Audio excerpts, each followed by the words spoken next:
across the oceans to far off distant shores.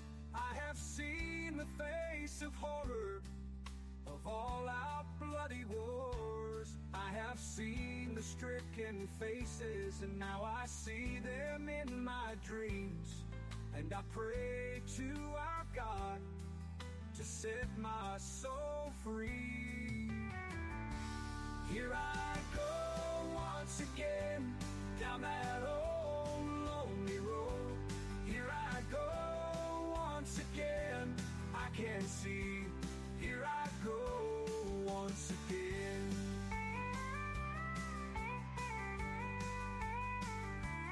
I have carried my burden, I have cuddled my pain, and I have searched for the answers till it drove me insane. For I have searched the world over till I was blue in the face, so I can step out of the shadows and walk with God's grace.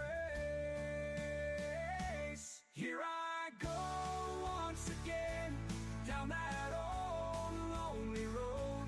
Here I go once again, I can see. Here I go once again, once again. Here I go once again.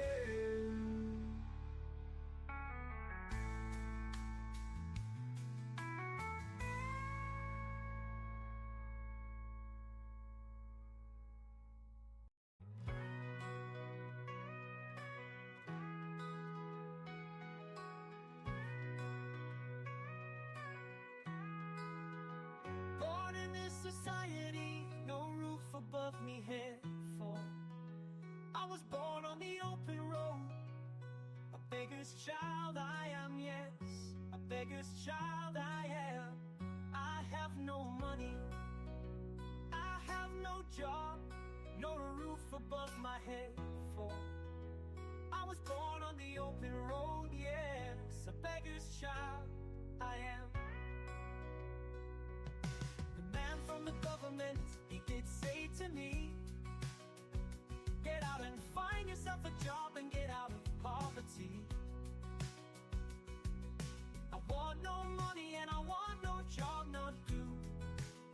I want no security, for I was born on the streets, and I need to be free.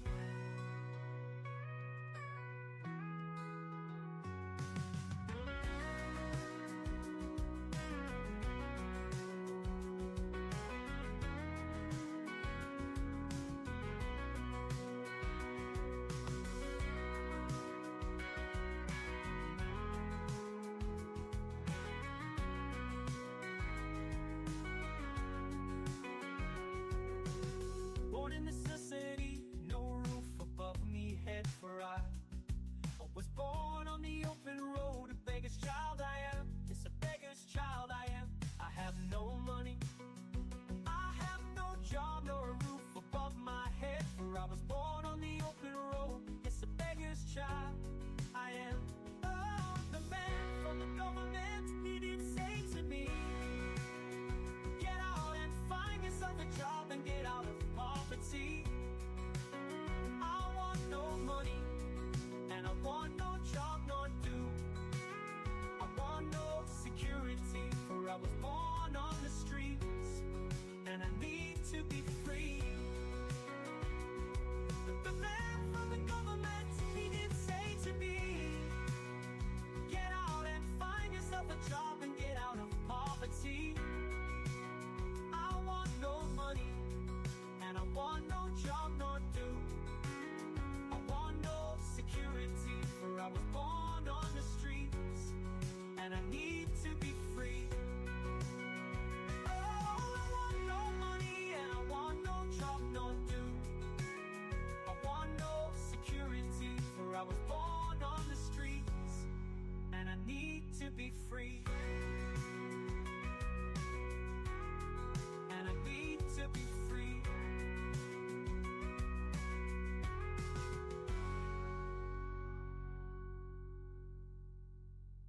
Born in this society, no roof above me head for. I was born on the open road, the beggar's child I am, yes. A beggar's child I am, yes, a beggar's child. I have no money, I have no job, no roof above my head for. I was born on the open road, yes, a beggar's child I am. The man from the government, he'd say to me, get out and find yourself a job and get out of poverty. I want no money, and I want no job, nor do I want no security, for I was born on the streets and I need to be free. Off in this society, no roof above me head for. I was born on the open road, a beggar's child I am, yes, a beggar's child I am. I have no money, I have no job, no roof above my head for.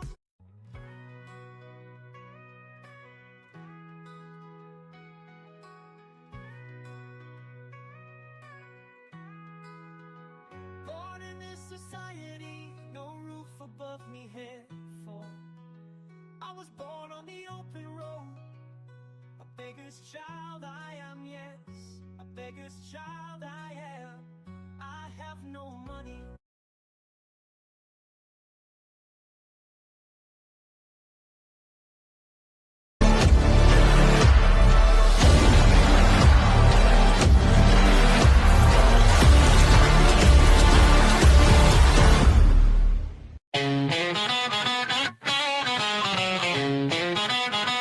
Come gather around, my friends. It's another day with Mr. B and friends. Walking the walk, talking the talk, not holding back. Ooh, the bee stings. Oh, watch out.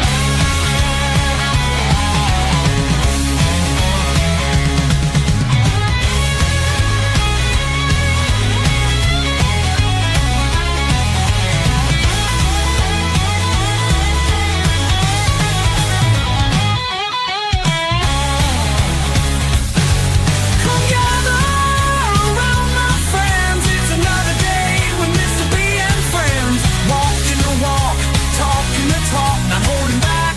Ooh, ooh, the bee stings. Ooh, watch out.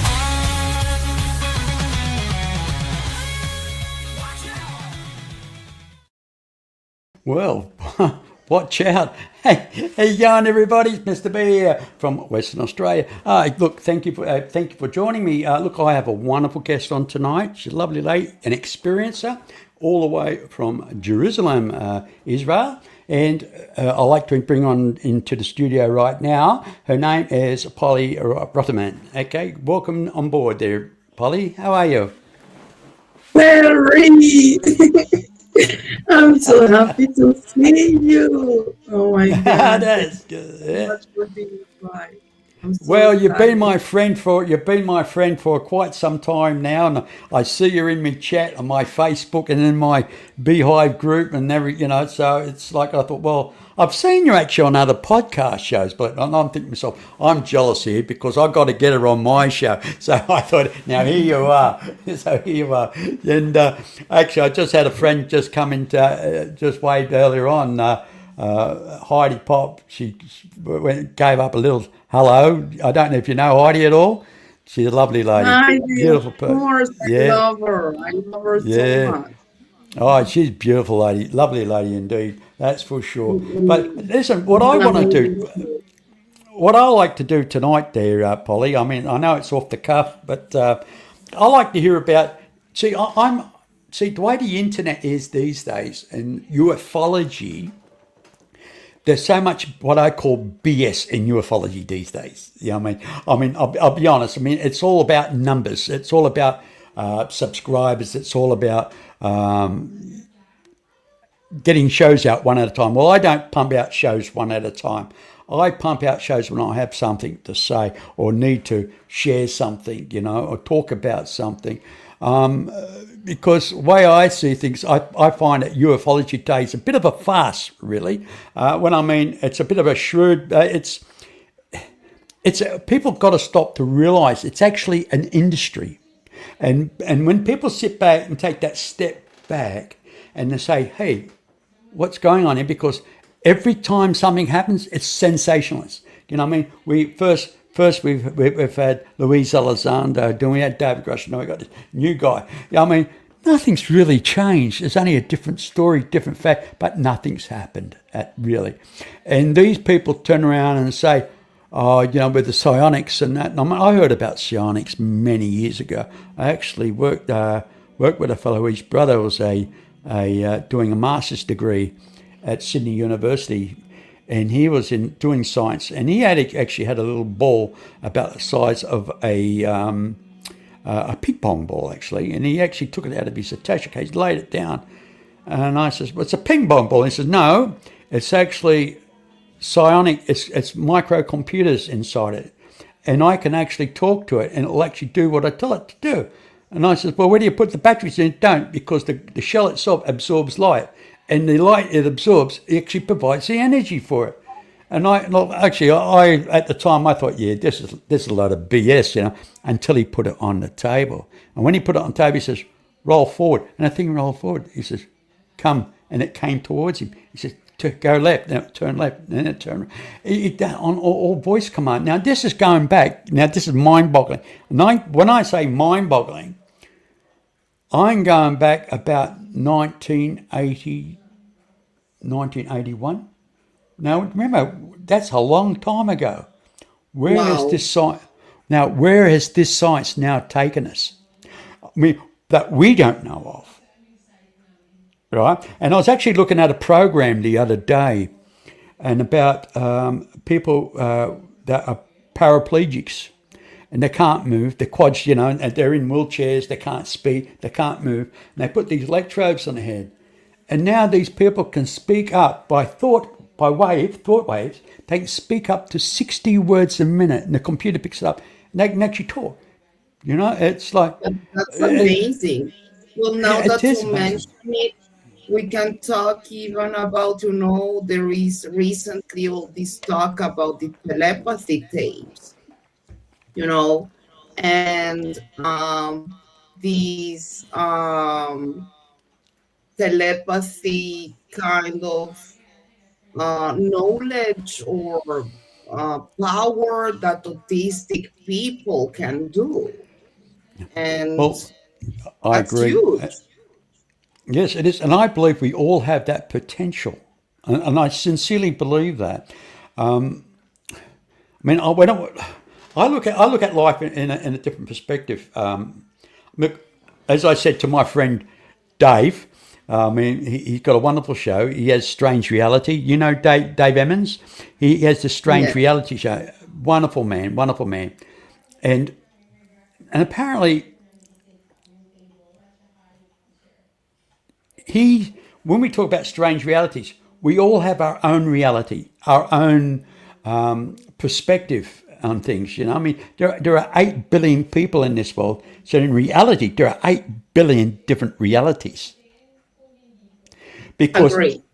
the only time when we're together, that's the only time we share our reality. When we separate, it's like atoms bouncing off each other. Well, it's like when we separate. I don't know. I don't feel your pain. I don't feel it when you kick your toe or you fall over or what you had for dinner. I mean, that's your reality, and it's quite an interesting concept when you think about it. So we talk about the matrix. We all live in a matrix, but I believe we all actually live in a spirit realm. We live a three-dimensional life for experience. How can we learn or understand if we don't live it? That's my Agree. that's my opinion, I and that's totally only my agree. opinion. That's No, only my I opinion. totally agree. I think our realities depend also so much in the family we were born, the teachings we had since we were kids. Hey, Gustavo. um, so I guess our own realities since we were born make each one of us sensitive to different kind of things, especially when we are talking about trauma and post-trauma. So Exactly. sometimes the empathy and our own beliefs make our own reality, and it's totally different from the reality that of the person that is next to me. So the things I lived in my life make me more empath and more open maybe to different kind of realities that other people are not aware of. Yep, as Mr. Bauer would turn around and say, it's not ufology, it's ufology. He's right, 100%, you Mhm. know. And it's like what's happening at the moment, you know. I mean, it's everything seems to be coming to a head. And I don't, I mean, I'm very skeptical about what's going to happen, quite honestly. I don't think. I think people are going to be really let down big time. I mean, yes, they're talking about UFOs and they're talking about certain things, you know, but nobody's really going. I don't personally. Nobody's going to come up front with it. You know, I mean, that's my. I wish they do. It'd be lovely if they do, but I don't think they will. And the way things, see, I don't like politics. The way things are going at the moment, it's very politics. It's when the Democrats are in, and then you know the Democrats, and then you got the whatever was it Democrats and oh, what's the other whatever the Americans call it Yeah, anyway. yeah. Yeah, Um, well, I mean, they're basically they're fighting more. They're trying to discredit the other party more than actually doing policies. You know what I mean? I mean, they're just kind of, I call it digging up crap. They're pulling up the crap, you know, to throw at the other person. And what I find very strange is the media should stay neutral in this. They should not pick on Donald Trump. They shouldn't pick on anybody, and they should not take sides. They should only report the facts, and the facts only. And the point is, let the Trump do what they have to do, and then at the end of the day, then analyze it, and then let the media look at it and make their true judgment and make their critical statements of what they believe and what they not believe. Because otherwise, I mean, how can you get to the truth if somebody's fighting you all the time? And the truth will prevail. It will prevail. You can't hide. And I honestly believe the deep states are scared, and the media, the way they're acting at the moment, criticizing what Donald Trump's doing, I ask myself, what have they got to hide? I mean, what is it that what are they afraid of with the truth? I mean, what are they afraid of? Because I remember, was his, Rick Dowdy talked about his thing, you know, the guy that worked for the CIA and all that, and he used to go around to all the media, paying off these media companies, you know, like newspapers and radio companies and all that stuff, and you know, with stacks of cash to pay them off not to report anything on UFO or anything or any sensitive news that the government doesn't want them to talk about. Well, yeah. obviously, if that's the case, they're on the take. They're on the take. They're bought and paid for, and of course, the media don't want this revealed. And this is, Well, I think, unfortunately, everything is very related to money and power. And it doesn't happen only in the States, it happens in every country.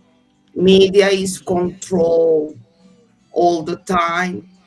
Um, I think I can talk, being or living here in Israel, and specifically because I live in Israel. I see all the news outside Israel, and it's not only awful, but it really hurts because people are based in what the media is saying, not knowing really the truth about what is going on here. And so yeah, people just because of what you said, they support Trump, they don't support Trump, they support Israel, they don't support Israel. But the media is also influencing people to the point where they are taking sides so bad that they are not only dividing us as humans and earthlings, but they are creating a huge hate between countries or religions or whatever is going on in the different countries. And that it's awful because people are not based in the facts of what is really going on, but are based in whatever the media is giving you to eat. And when people lose this need of research and be based on facts, you know, well, they lose the real reality of the stuff. And here we have a problem. You know. Yeah, yeah, and I think the biggest problem is the in military industrial might himself, because it's all about money. It's I mean that it's money in war, and I mean I see two sides. I see two sides of the coin. I don't take me wrong here, please, because I'm very pro Israel, right? But nobody's perfect. Now, and I'll make this quite clear: nobody's perfect, and everybody makes mistakes. Now, I can go back in time where Arafat used to be the leader of the Palestinians back many years ago. This is before he was assassinated, right? And at the United Nations, and Palestine and Israel made an agreement that they will give the Gaza Strip back to the Palestinians, right? They made this agreement, and it was passed on the mandate, United Nations mandate. But what they did, they allowed the Palestinians to come back in, but they put borders like gates, and they had to be checked in and checked out. But the people that lost their homes, they couldn't get back into their homes because there were Israelis living in it. But what made it even more difficult, right? Now, don't take this personal, please, right? It's only what I've No, learned no, over time, go right? on. And what I've seen over time was the Israelis were still building houses, settlements on that land. So it's obviously, if they're building, people are going to move into it, and they're not going to move out of it, even if they give it back to the Palestinians. So this was like a, how you could put it. It was to me, it's a boil festering. It was something that's got. It's once Arafat passed away, it's like everything else went with it. And but as I said, no one's perfect, and I'm sure nobody wants war, and I'm sure the Israelis don't want it, and I'm sure the Palestinians don't. And I think the biggest culprit here is Iran. They're the biggest culprit of the lot. I mean, they want if you're not a Muslim, they want death to the Christian world, or the Zionists. They want death to everybody. I mean, they think they're going to get 18 virgins, and oh God, that's what I don't know. But, I mean, they're living in a dream Yeah, world. true. Well, I guess what people don't know is that the Gaza Strip belonged to Egypt, you know, and it's true, we had Jewish settlements inside Gaza, but the Israeli government left the Gaza Strip in a unilateral decision because we didn't really have Arafat as a partner. So during the Ariel Sharon government, we decided in a unilateral decision to leave Gaza. So in 2005, we took everything. We took the settlements, we took the army, and we took everything from there. We gave them the keys, and be free to build a beautiful country and whatever you want. So we haven't been there for 25 years.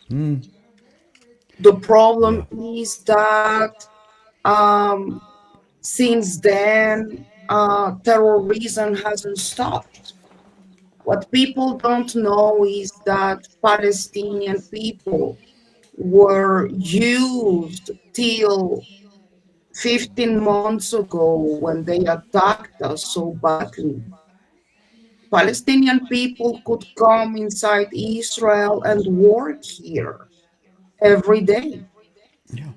The problem is that we cannot put aside the fact that inside Gaza there is Hamas, for example, which are extremist Islamic guerrilla seeking for Jewish genocide. So if we don't have those checkpoints, they will come and do terrorist attacks inside Israel and kill my people. So we used to let Palestinian people come here and work, even from Jordan. I had friends from Jordan, but we need to check them because we don't know which one of them is the one that will have the explosives in his body and kill 20 people Yeah. in an explosion inside a bus. Or, So yeah, they excuse have my, for 20, yeah, all for the sake of they adding have ingredients. for, Yeah, I know. I mean, it sounds silly. But the funny thing, strange thing about it is, Polly, none of this should have happened. And I believe Donald Trump pulled out of the United Nations the other week, about a week or so ago. And I've always said to myself, I mean, think to myself, that everybody talks about the genocide, the war, the Nazi people starving and everything. The United Nations, they have their own peacekeeping force, right? Every country that's part of the United Nations give a percentage of their troops towards the United Nations, and there are billions invested in the United Nations. So I do not understand why Israel had to go in and do the battle when United Nations under United Nations flag should have gone in and done their bloody job, because that's what they're supposed to do. They're supposed to neutralize these situations. They're supposed to stop these conflicts, right? And well, I mean, unfortunately, the United Nations, um, and I United really Nations is a said load of that, crap. The United Nations is a load of bullshit. I honestly, it's and it's a waste of taxpayers' most money. Sorry about that. Yes, and most of the countries that are part of the United Nations don't support Israel. They believe we are committing like a total genocide inside Gaza. War is war. We don't want people there to die. No one. Kids, Well, we really, it hurt us. But the United Nations, including its president, Guterres, well, he's totally against Israel, and they yeah. won't change that. Well, isn't it strange? Even People when can we be. had all these kidnapped people, Yeah. 250 people were kidnapped. Not the United Nations, not the Red Cross. No one came to check up on our hostages to see if they are okay. They were just, they said just they don't want or they cannot deal with Hamas. And well, look what's going on in Syria. Look what's going on in Afghanistan. There are other Yeah. countries that are living in a really tough situation and they are not doing nothing. And what I find So, what I do find strange is like all the neighbouring countries around Palestine, right? Everybody is saying it's genocide, and genocide. But if they don't open the doors to people to escape this violence, they're actually creating a problem for people. They're saying, no, we're going to keep the doors and we're going to let you die. That's basically what they're saying. And that we're going to let you die, but we're going to blame Israel. well, that's the exactly I because mean, if you haven't got an exit, you're trapped. If you haven't got an exit, you're trapped. forever That, it's easier to blame Israel. The point is that this is the huge hypocrisy, not only in the Arab countries, but also in the West. The answer for that is that everyone is saying, we support the Palestinian people, but specifically, non-Arab countries willing to receive them, and I'm going to tell you why. The reason is that they know the moment they open their doors, they will get all these guerrillas inside their countries. Jordan, for example, opened their doors to Palestinian people years ago. And what they got is that their prime minister was killed. So they don't open their doors, even being Arab countries, Turkey and whatever they are all saying, we are all from Palestine people, but they don't open their doors because they will get Hamas inside their countries. And no one want that terrorism inside of them. So it's easier to blame Israel and put the Yeah, it is. responsibility on us. Of course. I mean, you don't. I mean, you blame somebody. You don't take. Yeah, you just don't take the responsibility. I mean, it's like me. Who's guilty? Watching somebody die and do nothing, or the person that's throwing a bomb? I mean, you mean it's you just can't kind of It's make any justice of it. complicated. What's it? Yeah, it is. It's It's a really conundrum as far. complicated. It I is. guess But my message here, Terry, anyway, I wish let's move on. people could understand, like, when you say free Palestine, we are freeing Palestine or freeing Gaza from Hamas. What's actually Those happening? two don't What's deserve to ha- live with missiles and RPGs under their beds. They deserve Right. a beautiful place to live. And that's what we are doing. Palestinian people need Hamas out of their government as their government in order to have normal lives. And we too. I That's agree. my opinion. I mean, yeah, but they're also kind of there are radical Israelis too that don't Yes. even want Christians in Israel. You know what I mean? So you got there's No, this. that's no.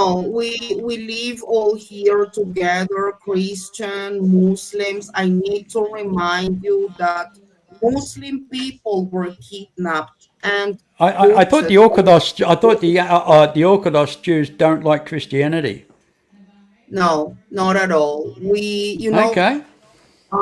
There are extremists in Israel as there are in every country. Of But course, of course. And I even can say that unfortunately, inside my government, there are extremists that want to go back to Gaza and resettle. But that Right. doesn't mean that that is the idea of the people of Israel. There are Yeah. extremists, yes, there are. But the majority of people in Israel don't want to go back to Gaza. That's not our goal. Well, I We don't think want I them don't to think be free, and we I, want don't- to be free from extremism and I killers, think that's all. look. Yeah, honestly, I believe everybody wants peace in life. I mean, we all want that, and I Exactly. mean, the Palestinians. I mean, the everyday Palestinian, the everyday Israeli, just want peace and just get along. Don't want to be able to go to work, come home, sit down with a family, and have a meal. Don't have to worry about what's going to happen tomorrow. I mean, we all want that in life. That's for sure. Anyway, let's move on to a different subject. Now So, you're an experiencer like myself. I mean, more like moi, but I'm very I'm always interested in other people's experiences. I'm not interested in people's stories because there's lots of stories out there. I mean, lots and lots, yeah. lots of stories. But I'm more into people's experiences, and I would like you to share yours if you don't mind.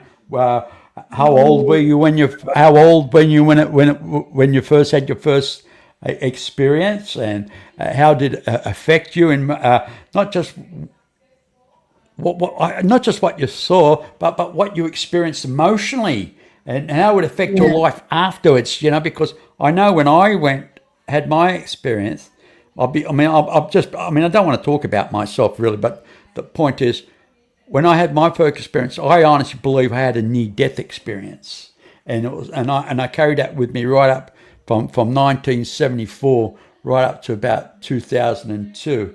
Then I started reading other subjects and other things. We didn't have MSN Messenger and YouTube and all that stuff back those days. We had what they call bulletin board. We had dial-up bulletin boards. We used to go to read stuff, and then when I started reading stuff on the bulletin boards, I thought, oh shit, I related to everything I was reading about Nordics and about other things, and it kind of blew my mind. And for years, I believed I had a near-death experience. But once I realized, my whole life changed, because from 1974, for at least a couple of years, I suffered with chronic anxiety. And I was a super fit bloke before it, and all of a sudden, on the average of twice a week, I'm having panic attacks. I'm laying down on the tile floor, strip off all my clothes, lay down on a cold bathroom tile floor, and sweating profusely, my heart pumping out of my chest, like a real panic attack. And for years, I did not know, a couple of years, I suffered with that. It literally changed me, who I am as an individual.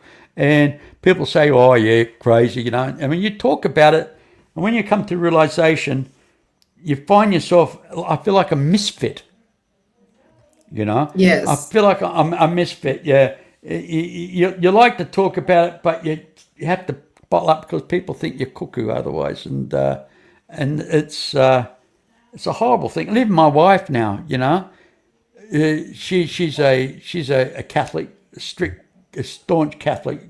She goes mass every Sunday, and everything. She thinks what I've experienced, what I believe, is absolutely nonsense in her eyes. I don't believe in that stuff. I don't, blah blah blah. And God created heaven and earth and everything. I said, oh yeah, okay. He said, yeah, but you forgot about the heaven. Let's amplify on the heaven a bit. I don't know. I keep saying, because that's everything. Heaven and earth. That's everything out there plus here. But yeah, and I know. And I originally started up this podcast to encourage other experiences to come along and talk and share their experiences. And unfortunately, not many people are willing to come and share. So I have to follow what's in the media today. So we talk about UFOs, or we talk about politics, or we talk about whatever, and I see what's happening, and as Robert Bauer would turn around and say, you a foology, we are being led down this peripheral path of misinformation, because these people have. See, I'm going to make this clear before we continue, before I get on to you, right?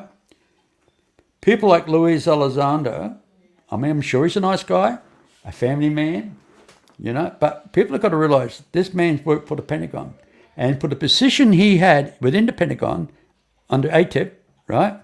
Now, people have got to realize that he would have gone through a psychological profile. He's a career man. They just don't give these positions to anybody.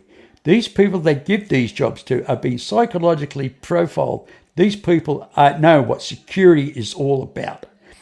Plus, he is what they call an intelligence specialist, right? A counterintelligence specialist. That's his forte. Now, if you're going to, my opinion is, you just don't walk out of the Pentagon, and overnight, within 24 hours, suddenly, right? Get this.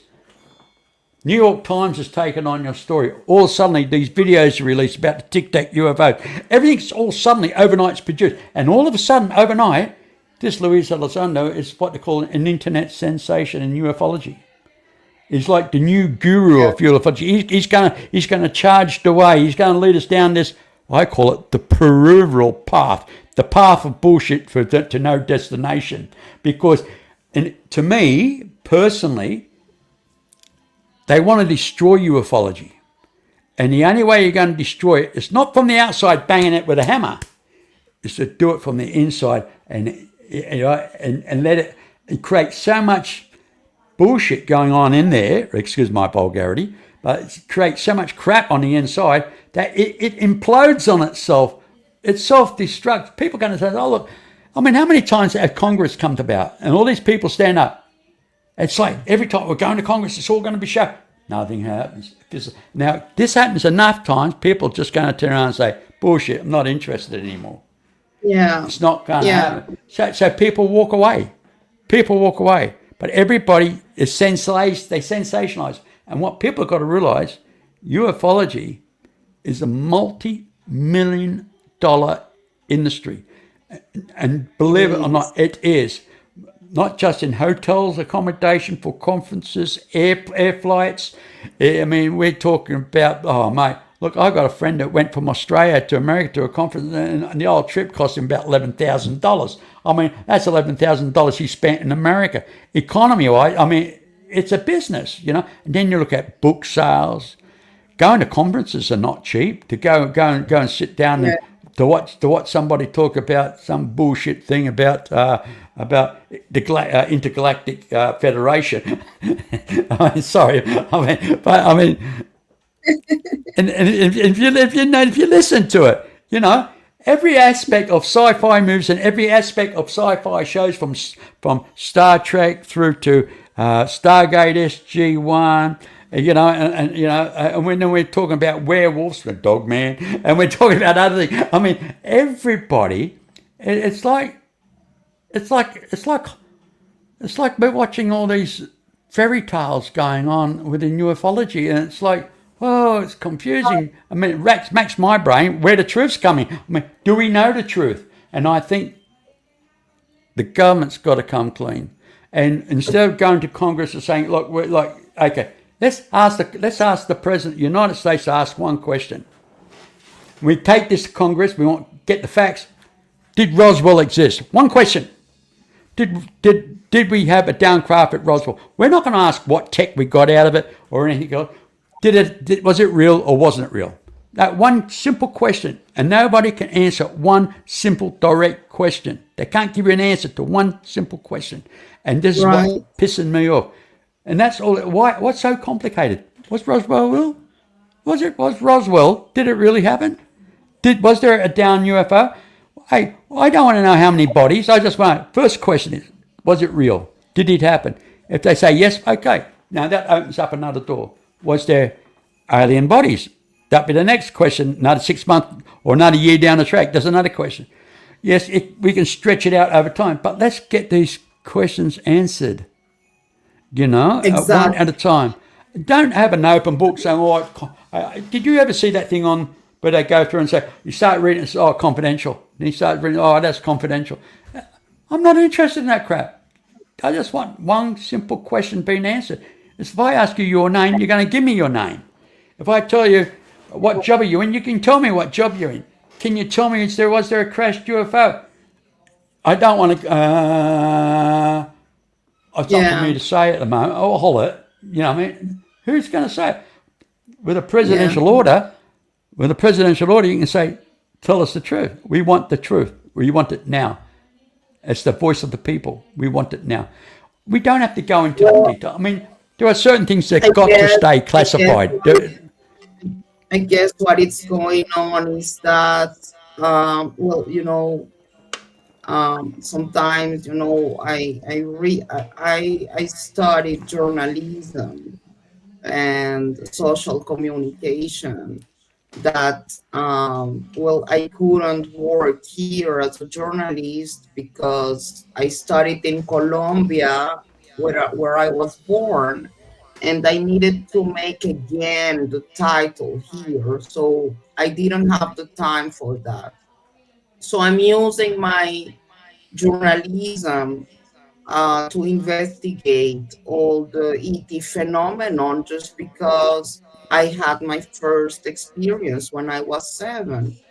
What I can see in the news is that you see all these titles like um there is this, how do they call them, experts, about the phenomenon. Well, no, there are no experts about this phenomenon because no one really knows what is going on you know now we try to rely on people, for example, that were inside the government, maybe to get some answers when we know they won't give us the answers because they were inside the government, right?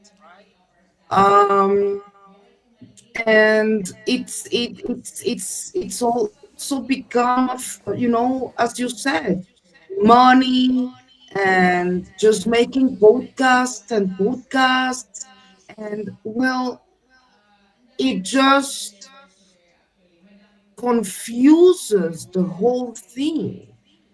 That's why I think that podcasts like yours, and I'm part of the team of the UFO Men podcast. And I think what's beautiful about it is that we can interview the experiencers. Now, if someone really knows what is going on without saying we are experts, but we are the ones that have felt and lived and seen all these things during the course of our lives. So the experiencers are actually the key for whatever is going on.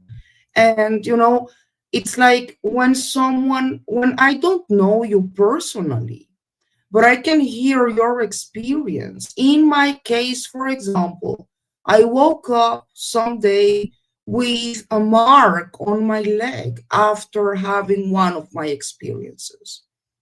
And searching for information, I found out that I had the same mark on my leg as Terry Lovelace's mark.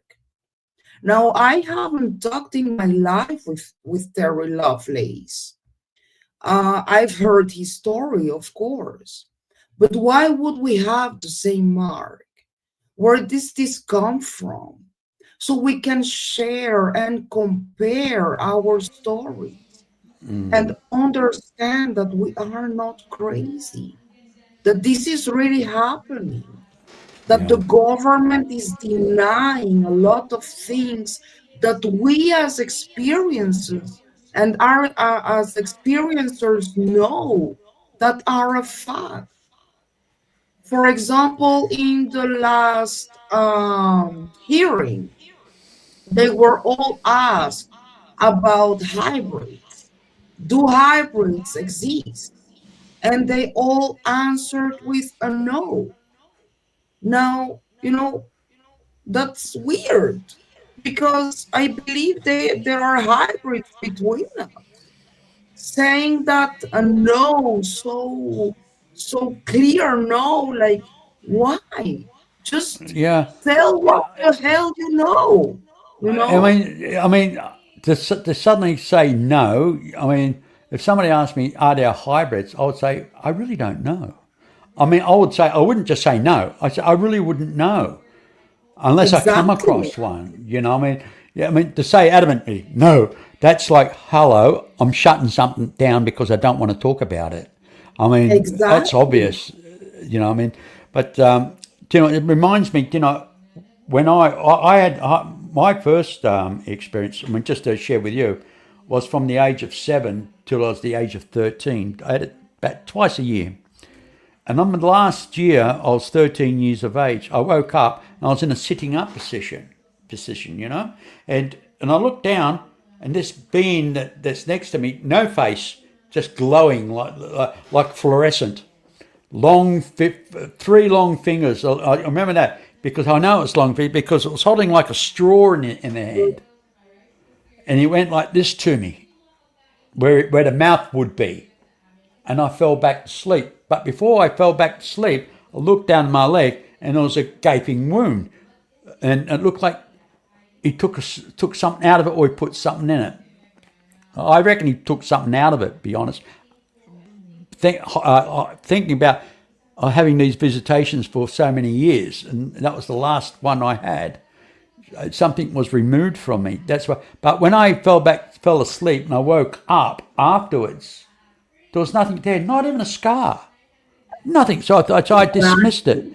Hey, I dismissed it. Now it would have been about 2 years ago, 3 years ago. There am I in the shower. I'm 74 now, right? So I was a couple of years ago. So I was 72, and there I am. As you get older, the melanin in your skin changes. You get drier skin. So I'm foliating, right? I'm foliating with one of these gloves that scrubs your skin, And as I scrubbed my thigh, I looked down.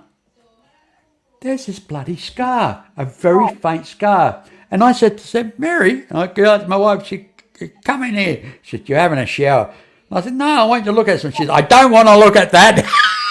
And I said, no, I don't want. I said, no, come and have a look. I want you. Is this a scar? Can you see a scar? And she came in, she looked at it, and she said, yeah, when did that happen? I said, you wouldn't believe me if I told you. But suddenly, with older age, as the skin changed, right, the scars suddenly appeared. And it's Yes. very, and it's actually a white little scar compared to the rest of the skin, and it's literally about, what was it, 3 inches long. And I mean, how can something like that suddenly disappear and appear? I mean, duh, Yes. I mean, Exactly. it's mind-boggling. It really is, and It is. and because when things like that happen, it makes you every hair. When you see things like that, every hair on my neck and every hair on my body stands up, and it's like somebody's walked over my grave. You know what Yes. I mean? Yes. It's overwhelming. I remember when I saw my mark, and it Hey, you looks better like say you better. Hey, Polly, you better say hello to Heidi.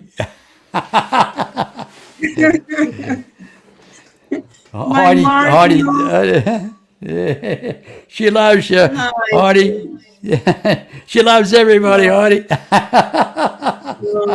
She's a Oh, it's sweet such a lovely one. lady. She really is such a lovely lady.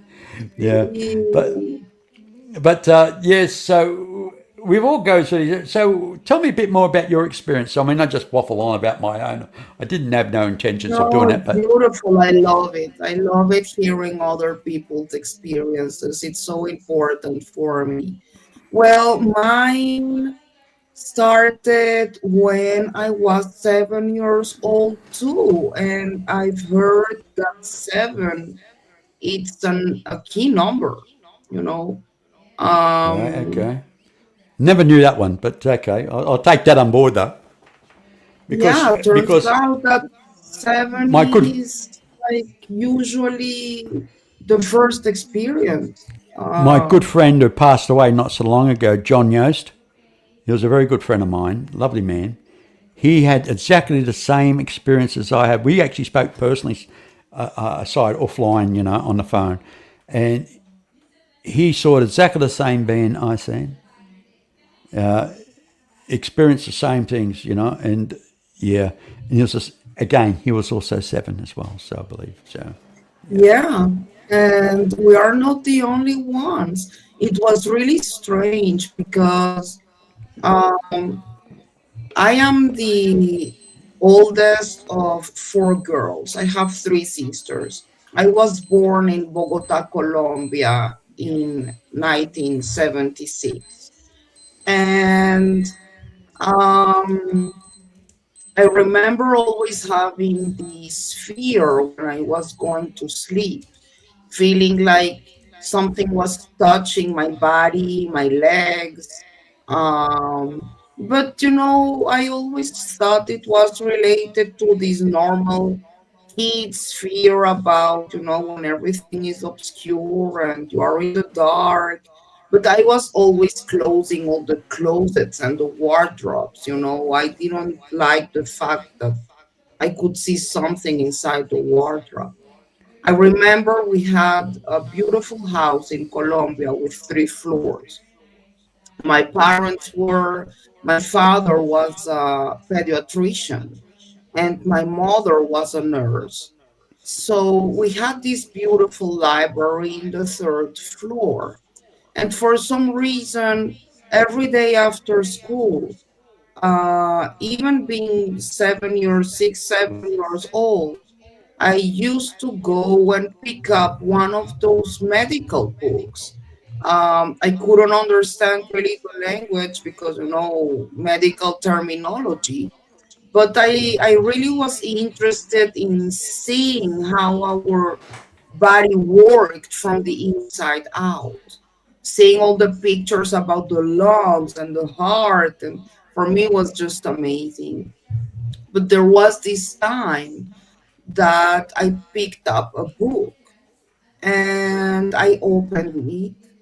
And when I opened it, the first picture was a triangle craft. I wish I could know who was the author of that book, and why it was in my place. Why did we have a book about a UFO in my house? Or who was interested in the subject? But anyway, what happened is that the moment I opened the book and I saw the triangle craft, I was confused because I didn't it's like my brain was trying to understand what I was seeing. So I remember taking the book and turn it up and down just to understand what I was looking at. Um, but what happened is that suddenly everything around me stopped. It's like time stopped. I couldn't hear anymore the noises inside my house or my grandmother in the second floor. Um, and I started seeing in my head green numbers. When you see, for example, a computer running and running numbers, they were green, and I was seeing them inside my head, kind of a download. So I was in shock. I remember I was paralyzed with this book in my hands, seeing all these green numbers running inside my head. Um, and suddenly these green numbers were translated in my brain in images.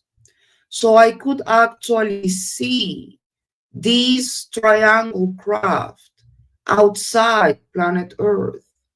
And so I had kind of a telepathy message that was really spoken like in a really simple language for this little 7 years old girl.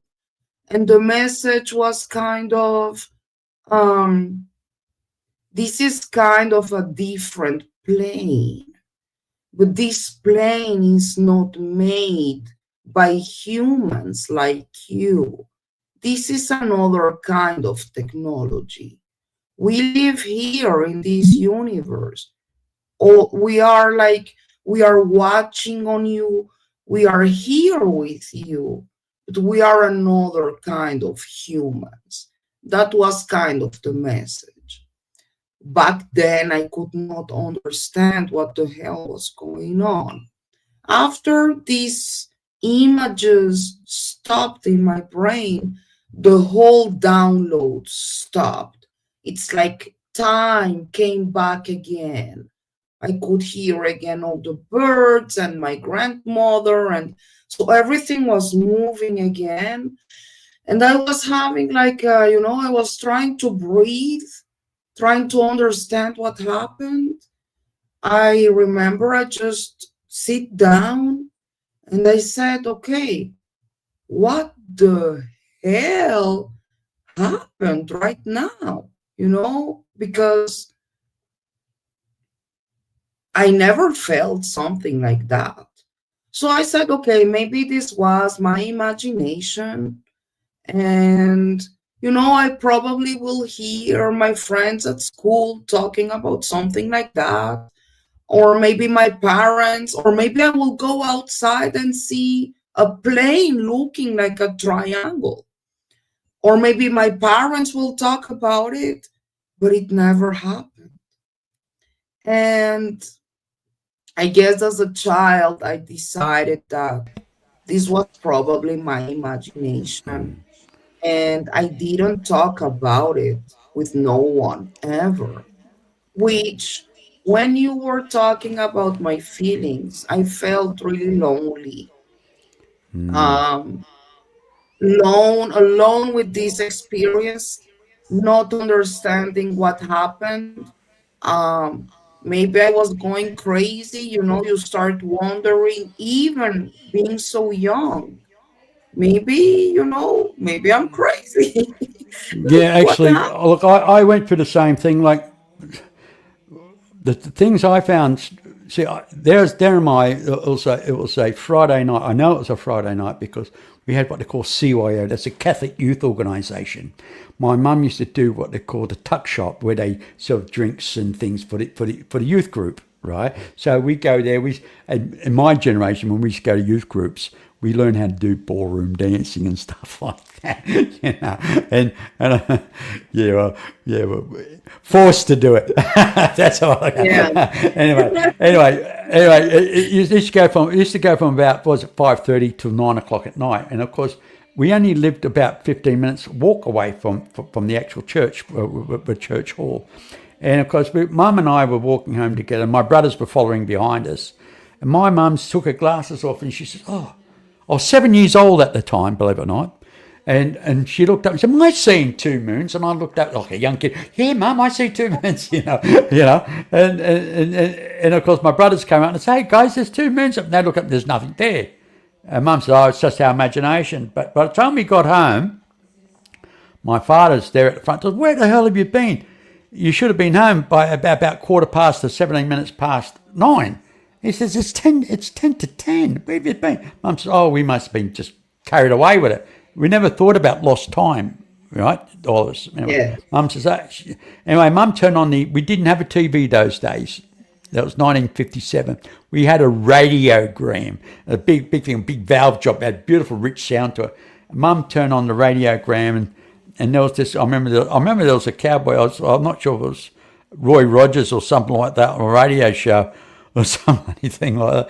Anyway, apparently there was a news place saying strange lights being seen over Sydney, and Mum said, "Oh, we must have seen something for sure." And anyway, she says, "Come on now." She says, It's late now. Go to bed. Go to the bathroom. Wash your hands, face. Go to the toilet. Brush your teeth and go to bed. So off I went to bed. Now I woke up in the middle of the night. I don't know what time. So it was late. It was early hours of the morning. I woke up. I don't know what woke me, but I saw this glowing beam walk into the room. This is my first visitation. And I used to share my bedroom with my brother, and my brother was in the bed to my right. The door leading into the room was on the wall my bed was up against. So basically it was in front of me to the left. And I saw this glowing being. It would have been about 4 foot, about my height as a 7-year-old, right? He walked into the room and he walked between the bed and he stood over my brother. And I know because I had to twist my head to stare at what the hell's this? But when it turned around and walked towards me, I screamed and shouted, yelling out, "Ghost." Within moments, within moments, my father was there in the room. And my father said, "What's going on? What's going on?" And I said, "Ghost, ghost." And he said, "No such thing as ghost." My father's an ex-Royal Marine commander, very, very strict man. Never raised his hand to us, but he can kill you just with a look in his eye, you know what I mean? He says, "Settle down, son. Don't let your imagination go old. Be a man, suck it up, go to sleep." Anyway, that's what, "Yeah, okay, Dad," and I kind of let it go. And of course, I had these visitations to the age of 13, as I said. But years later, a couple of years before my father passed away, I said, "Dad, do you remember?" He says, "I hear, son. I know what you're talking about. Yes, I saw it. I didn't want to admit it because I didn't want to upset your mum." And I said, "What do you mean?" He says, "You're only young. 2 weeks before, your grandfather passed away in our house." Oh my God. Right? And you start yelling out ghosts. I didn't want your mum freaking out over it. Right? Wow. And he says, "I did see what you saw, but only lasts for about a split second." And it As quick as I saw it, he says it just went as quick as a blink of an eye. He says, I tell you. He says, I don't know what it is, son, you saw, but it wasn't your imagination. So, okay, so after all those years, 50 odd So it years took of, years for a confirmation. yeah, yeah, he did see it. But I mean, I don't know why he didn't come up to me later on and says, I did see it, son, But don't worry about it. It didn't hurt you, I mean? Amazing. Yeah, Well, I wish I you did. I didn't wish you really did tell have me, but no one to talk about it. Like, yeah, I guess, when we started receiving in Colombia all these series from the States, like um, Star Trek and The Final Battle, I remember looking at those series and I remember telling my mom, oh my mom, like, oh my God, mom, that's them, you know? Um, kind of the feeling is we are receiving the information through Hollywood, but someone else knows about these people living outside planet Earth. And my mom was like, come on, this is Hollywood. This is just science fiction. And I told her, like, no, mom, I had a message. I saw these green numbers. And she was like, no, it was probably your imagination. Well, we are talking also about Colombia. It's a very conservative country. People were not talking about it. My friends at school didn't talk about it. I never saw a triangle plane. So I said, well, maybe that was my imagination. But when I started to see those series, I understand that there was something deeper about it that I wanted to research. So I'm researching this phenomenon since I am 7 years old, you know. yeah. It, Afterwards, I remember before I came to Israel, um, I guess that was the first time I heard Bob Lazar talk to me. And well, I know you know Jim, and I love him so much. um, yeah, I believe in Bob but Lazar. I believe in 100%. And my friend Jim Goodall, my very good friend Jim Goodall, is a very close friend to Bob Lazar. And I and know, and I'm and spending always. Jim Norton kind of looks at me and says, he kind of looks at me, he's the real deal, And he does. He does say he's the real deal. That's for sure. And Yeah, well, I there are mean, still people discrediting, like people don't believe him and people believe him. I need to say that in my own experience, I believe him. I yeah. believe him.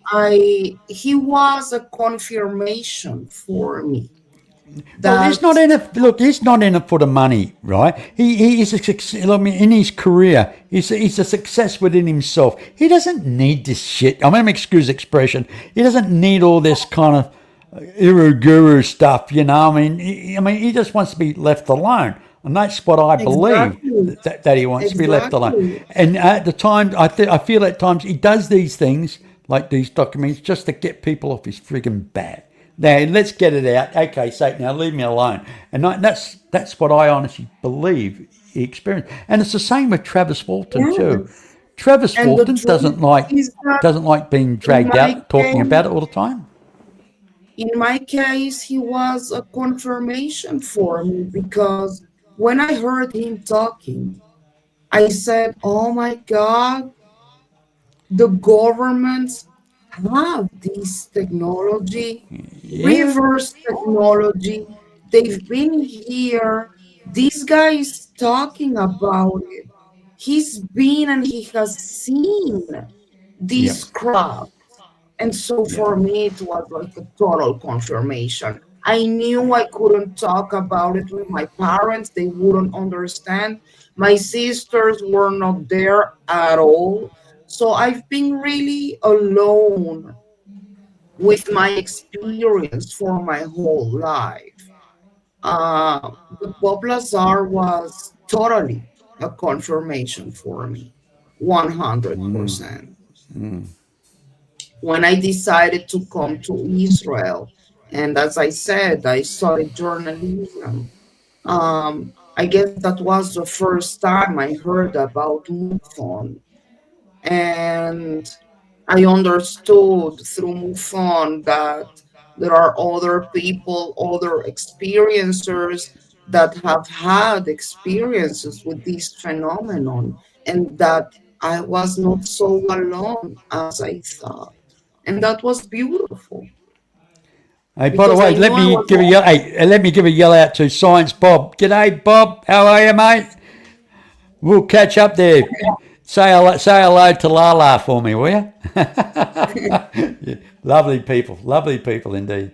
Yeah, yeah, and yeah, oh, I mean, it's nice we're getting familiar faces jumping through the chat. I should have left the chat I open for you. know. You can actually talk. Sorry about that. Anyway, yes, but yeah, well, you know, it's amazing. How did and it's not out of all these experiences, I know what it gave me. It gave me a gift. I feel it's a gift, but it's a curse sometimes. I mean, out of my experiences, and I find this is quite common amongst experiences. I'll be honest. True experiences become intuitive empaths, and it's quite common that we sense things. We're very sensitive to certain things. It's like Yeah. I'm very sensitive to bullshit, and I see it very clear.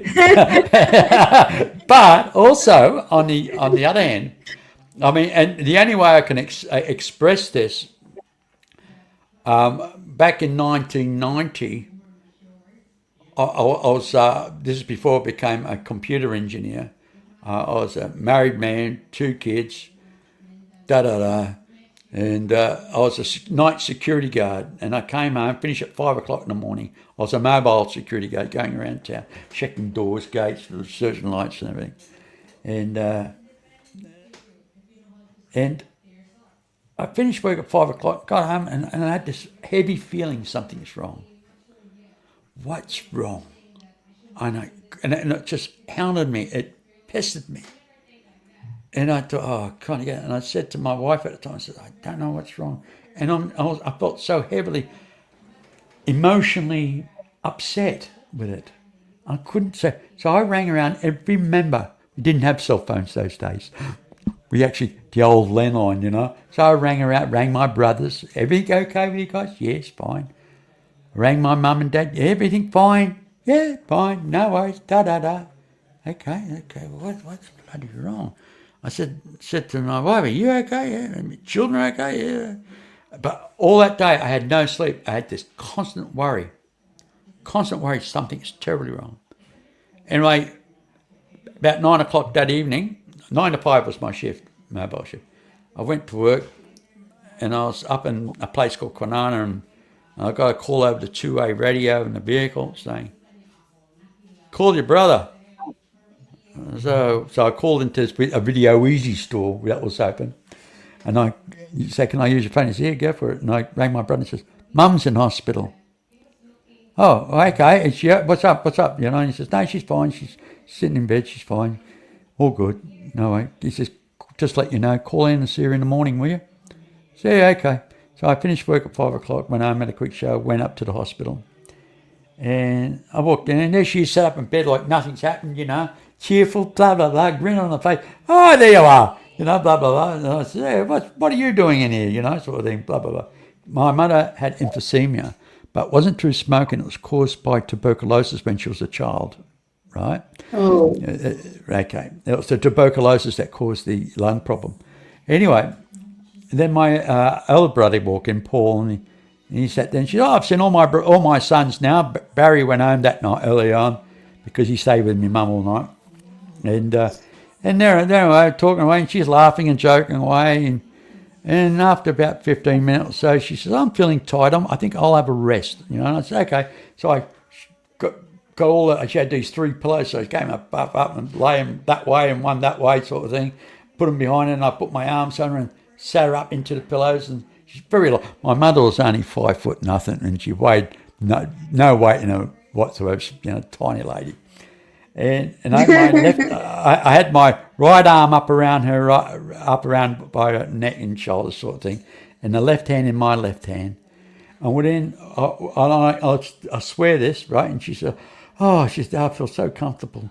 And she shut her eyes. Within 15, 20 seconds, I turned around and said to my brother, Paul, will you please get the nurse? She says, why? I said, can you get the nurse, please? She said, why? And I said, I looked at him with a grumpy look, get the bloody nurse. And so off we got the nurse. The nurse came and said, what's up? Can you please check my mother? The nurse got the stethoscope out and she said, sorry to say your mother passed away. My brother looked at me and he says, how did you know?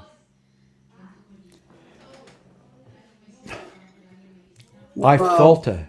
I felt her energy go through me, and I can't describe it.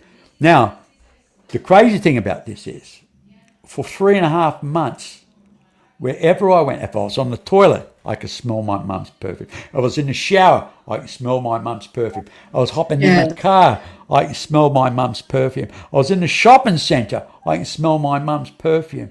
And even my wife at the time could smell her perfume. It was strong as. It was a nice perfume, but it was strong. Anyway, about 3.5 months later, I wasn't sleeping very well, and every day seemed very grey, and there was no colour in life because I was grieving, all this time, and it was like there's no colour in life. And this one particular night, I fell asleep, and I dreamt of my mother in this big room with 3 men standing around her, and she was sitting on a one of those little stools, and she's sitting there with her knees together in a long black evening dress. She had a glass of wine in her hand, and there was 3 men standing around, and I recognised every one of those men, my 2 uncles and my grandfather, but they all were in their 35s, and I still recognised them. And my mother told a joke, and I started laughing. And when I started laughing, she turned around and looked at me and she winked, smiled, right? And when I woke up laughing. I could not remember the joke she told. I cannot remember the joke she told. But I didn't smell her perfume from that day on. Really? Yeah, from that day on, she told me, I'm in a good place. I'm with family. I'm enjoying myself. Catching up. And that's the message I got out of it. I can't explain it. That's how it is and how it is. I can't say it anymore. Well, there are things that we cannot explain, but after we've felt those energies and seen what we've seen, I guess there are confirmations for us. It's a kind of communication that we can only understand. You're making me think of the second part of my experience, which happened. By the way, before you get onto that, can we just have a 5-minute break? I've been filling up, but I've got to have an empty. I call it a non-drink. But in the meantime, while I go and do a non-drink, I will play a bit of music until I come back. How is that? Is that okay with you guys? Of course. Just please give me a moment. This deep, by the way, I'm not giving a pun. The songs you may hear are the songs I wrote. Okay, so I know you might. My favourite one. My favourite one is called "Tender in My Heart." Okay, so enjoy, guys. Enjoy. We will. See you in 5.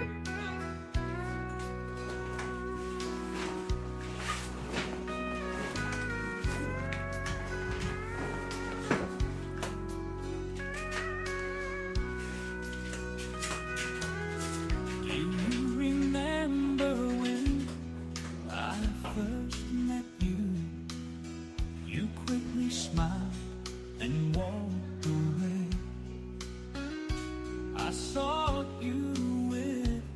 anticipation. Yes, my love, I remember that day. And now I dedicate my love to you, dear. Yes, I dedicate my love to only you. For it's you that's in my heart now. And forever. It's a love, my dear, that will never part. Do you recall those special moments? How we held each other in our arms, and how we danced and laughed away the hours. They are the moment I could never part. Do you recall those special moments? How we held each other in our arms, and how we danced and laughed away the hours. They are the moments I could never part. Yes, I remember those moments. And now I dedicate my love to you, dear. Yes, I dedicate my love to only you. For it's you that's in my heart now. And forever, ever. It's a love, my dear, I will never, never part. And forever I will hold you tender in my heart.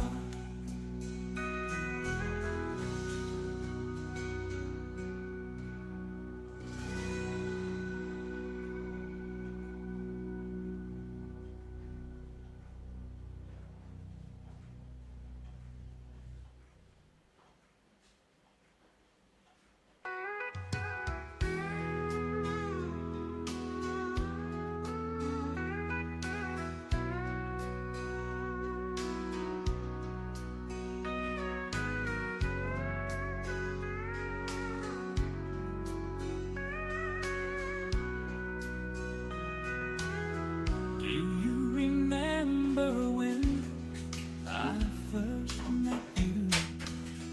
You quickly smiled and walked away. I saw you with anticipation. Yes, my love, I remember that day. And now I dedicate my love to you, dear. Yes, I dedicate my love to only you. For it's you that's in my heart now. And forever.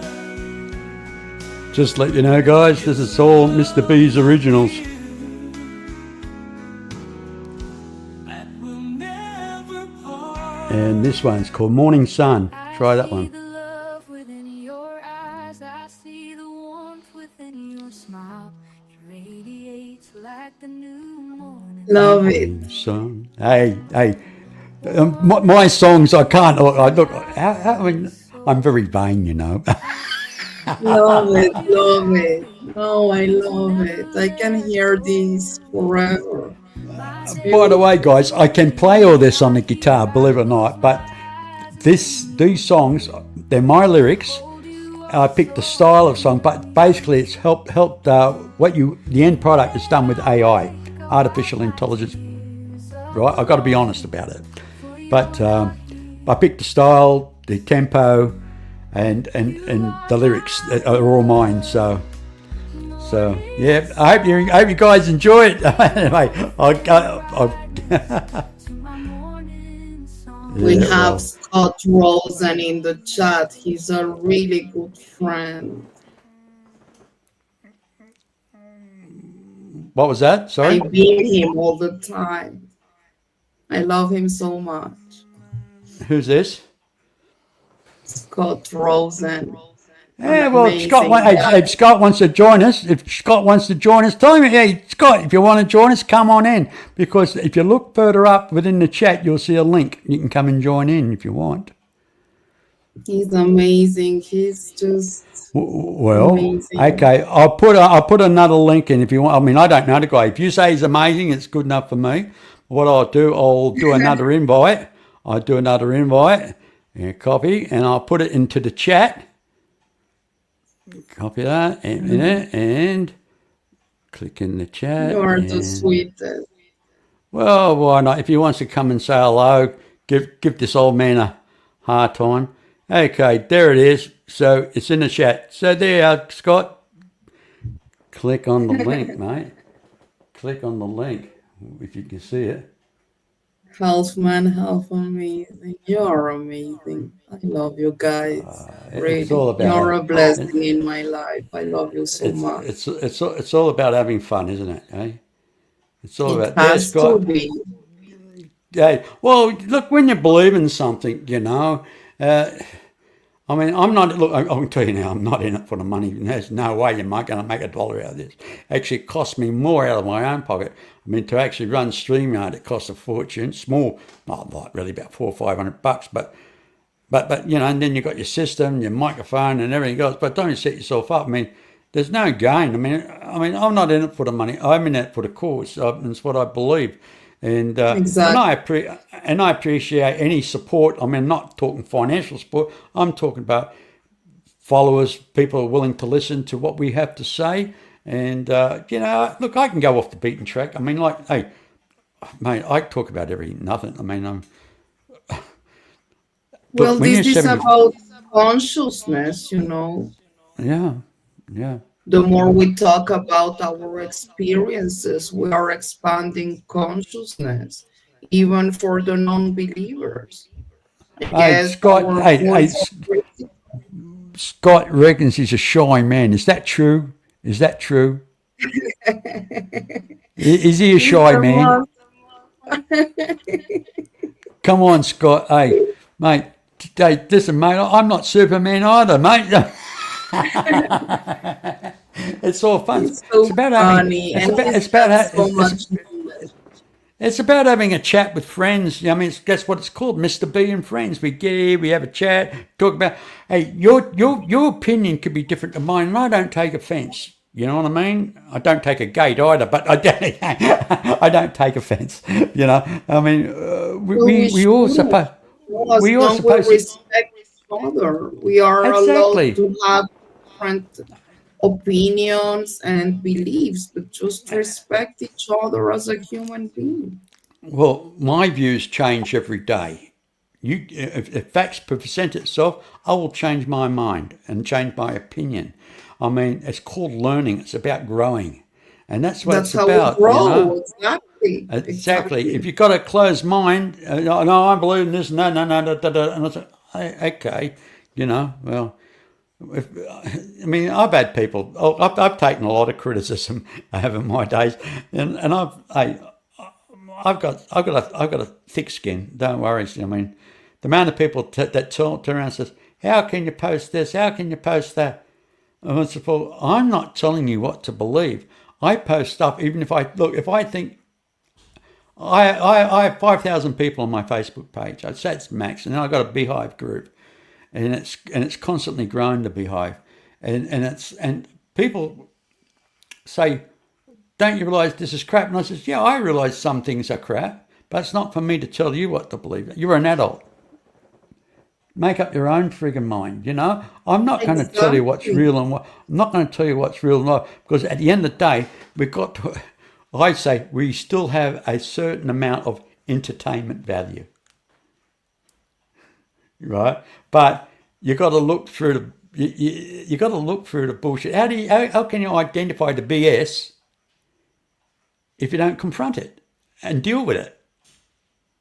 You know, Exactly. exactly right. You know, it's oh, Exactly. I mean, I wish people could understand that we don't need to kill each other because of our opinions. Just be respectful. Believe in whatever you want to believe. If exactly you right. have a God, if you believe in whatever religion you believe, it doesn't matter. Just be respectful. That's Yeah, it's like when it comes to politics. You get these people. I mean, I see it all the time. I mean, no offense to our American friends, but they really do take things too much to heart. I mean, just because somebody believes Biden was right and Trump was right or whatever, they shouldn't become enemies. Well, wait, a nation should not be divided exactly. just on politics. Made a good man. Made a good man win, whatever. You know, See, what I feel at the moment, I mean, I think Trump is doing the wrong thing too quick. The things he's doing, yes, he should do it, but don't go in like a bull in a china shop trying to prove the other side was wrong and being corrupted. Take your time. Let's look at other things that are most important, like the economy, world peace. So there are more important things than trying to say who's corrupted and who's not corrupted. That can still be working in the background. You've got 4 years to work that shit out. Excuse my expression, but honestly. But the way it looks like to me, it looks like it's like you hurt me, so I'm going to hurt you back harder. You gave me a hard time when I wasn't present. Now I'm going to make you suffer, and it's like tit for tat type thing. It's like it sounds like a spoiled, nasty little boy getting a payback time. That should not be in politics. The welfare of the nation should be. It's the more important thing. The economy, world peace. Yes, Exactly.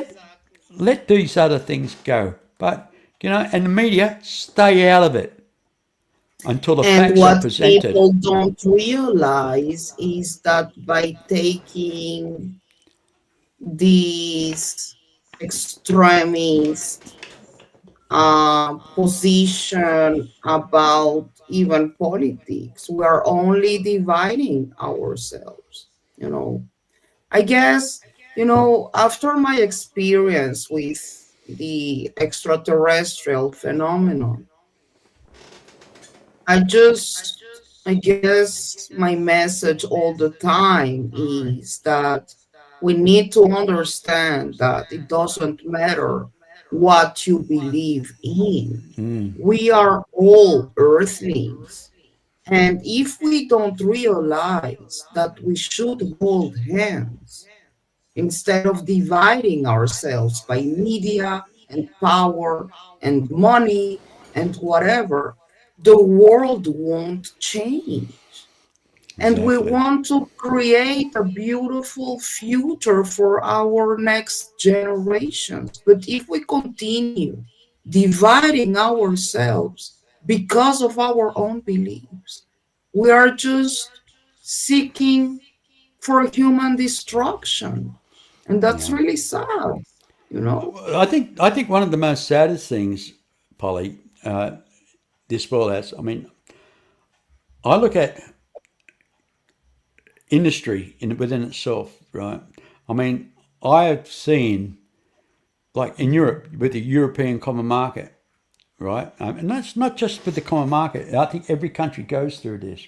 What they call you got new season stock coming in, right? So you got new season stock of beef, you got new season stock of lamb, new season stock of vegetables. Now everything that's in logistics and frozen gets carted out and burnt and destroyed. Why? They won't give it cheaper. They won't sell it cheap, right? Because it'll knock the price out of the goods. They don't give it to charity, right? But yet, when you see countries like around Africa, Ethiopia, where people, thousands of people, millions of people starving, right? Yes. And and millions of people starving, but yet the US armed forces can get out their aircraft carriers and destroyers and frigates. They can have war games that cost billions of dollars. You know, I mean, just hundreds of thousands of people on payroll just to go and play war games, and then all this heavy equipment going out there.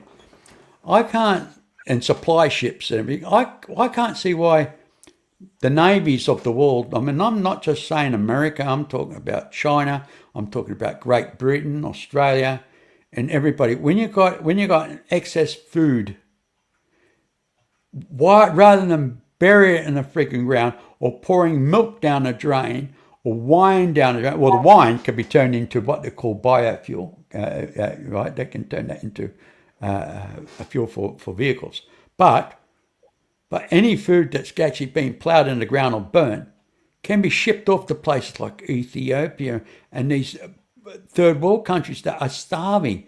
They can't afford, they haven't got the industry, they haven't got the education, they haven't got the health system.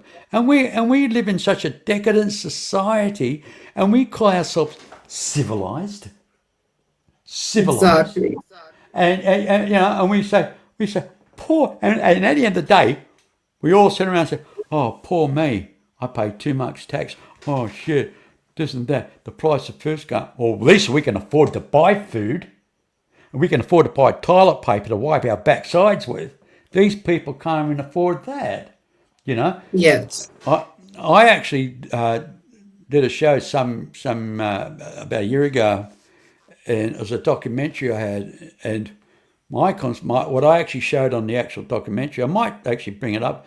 I might rehash that documentary I did, and it actually shows a little black child starving with a swollen belly, and standing behind this black child with a fat belly was a Yes. vulture ready for a feed. The vultures are being fed off the carcasses of the dead. You know, and my heart goes out when you consider we spend so much money on hypersonic missiles so we can destroy each other better, faster, and more efficiently. Yeah. How wonderful. And we call ourselves intelligent. Wow.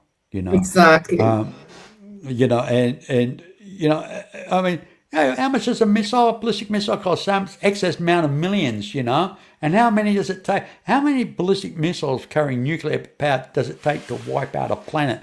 I mean, I'm sure there's more than enough in one arsenal to do all that, rather than have new ones coming along that work faster and better. You know, in other words, we're on the Yeah. road of destruction. We're on the road of hypersonic destruction. That's basically how I look at it.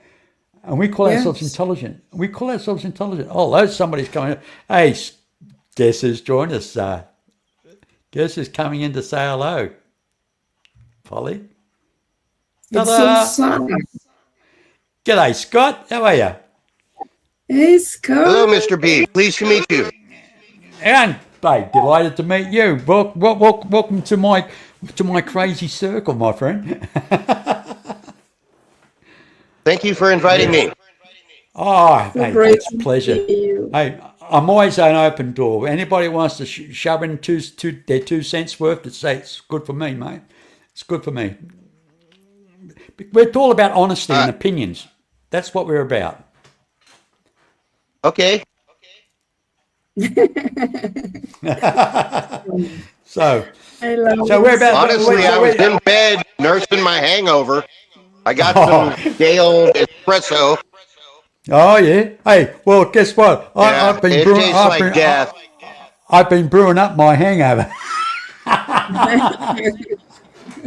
Hair of the dog, huh? Oh, man, Jack Daniels, mate. Yeah. Why not? Why not? So, whereabouts are you located? Yes, north, south, what? In the States, whereabouts, mate? I am in the exact center of the United States. Okay, that's good enough. That's enough. in deep, dark Missouri. Oh, hey, you're in cyclone. I'm in the middle of the forest. You're in hurricane country, aren't you? Tornado country. Tornado, yeah, we got wind. I'm in the forest. Oh, beautiful. Hey, all right, tell me, what are you? What are you? Are you a Sasquatch follower, are you, or what? I'm sorry, what? Are you a Bigfoot follower? I keep an eye out for them at night. Do you really? Okay, fair enough. Yeah, actually, we've got them here in Australia. We call them. What would we call them in Australia? We call them. The Aboriginals have a name for them. It'll come to mind in a minute. Deadly. Oh, it's a weird name. It's a weird bloody name in Australia. Yeah, but we have our Sasquatch here. Yeah, so it's part of an Well, Aboriginal Scott is legend. in a beautiful place. It's a forest, and he's got like a little river next to him. It's a beautiful view. He lives there all alone with his like 50 dogs. I So would Tommy love so Scott, much And two to cats. go and visit Tommy him. Scott. Sorry, Yeah, I sorry, rescue Polly. dogs. Sorry. Yeah, I love rescue dogs, mate. I love dogs. I really do. I love animals. I really do. Are you into ufology, Scott? Yeah, I keep an eye on it. I'm a sci-fi fan from back in the day. Yeah, most ufologists are, and unfortunately, when I say sci-fi fans, but I'm talking about ufology, which is something totally different. But then again, it's good. That's good because even sci-fi gives you an open mind. What they call it gives you a vision, as I call it, the possibilities. See, everything starts off with Yeah, imagination. Everything that's been invented started off with imagination. The cell phones start off with imagination. Computers start off with imagination. When people say, nah, wouldn't work. But lo and behold, here it is. here it is. Exactly. Exactly. Oh, dear. I had a weird encounter last night. I thought I heard a owl. Right. I grabbed my pistol and flashlight, went out there, and then it sounded like a pack of monkeys. Oh, God. And I'm like, what is going on out here? And I I must snuck ask you, up on the sound. I thought it was some drunk neighbors being right. silly. But my And it question, turned out to be a pack of turkeys. but my concern is there, Scott, is with no judge. I'm not being judgmental. If you heard an owl, why would you want to grab your pistol?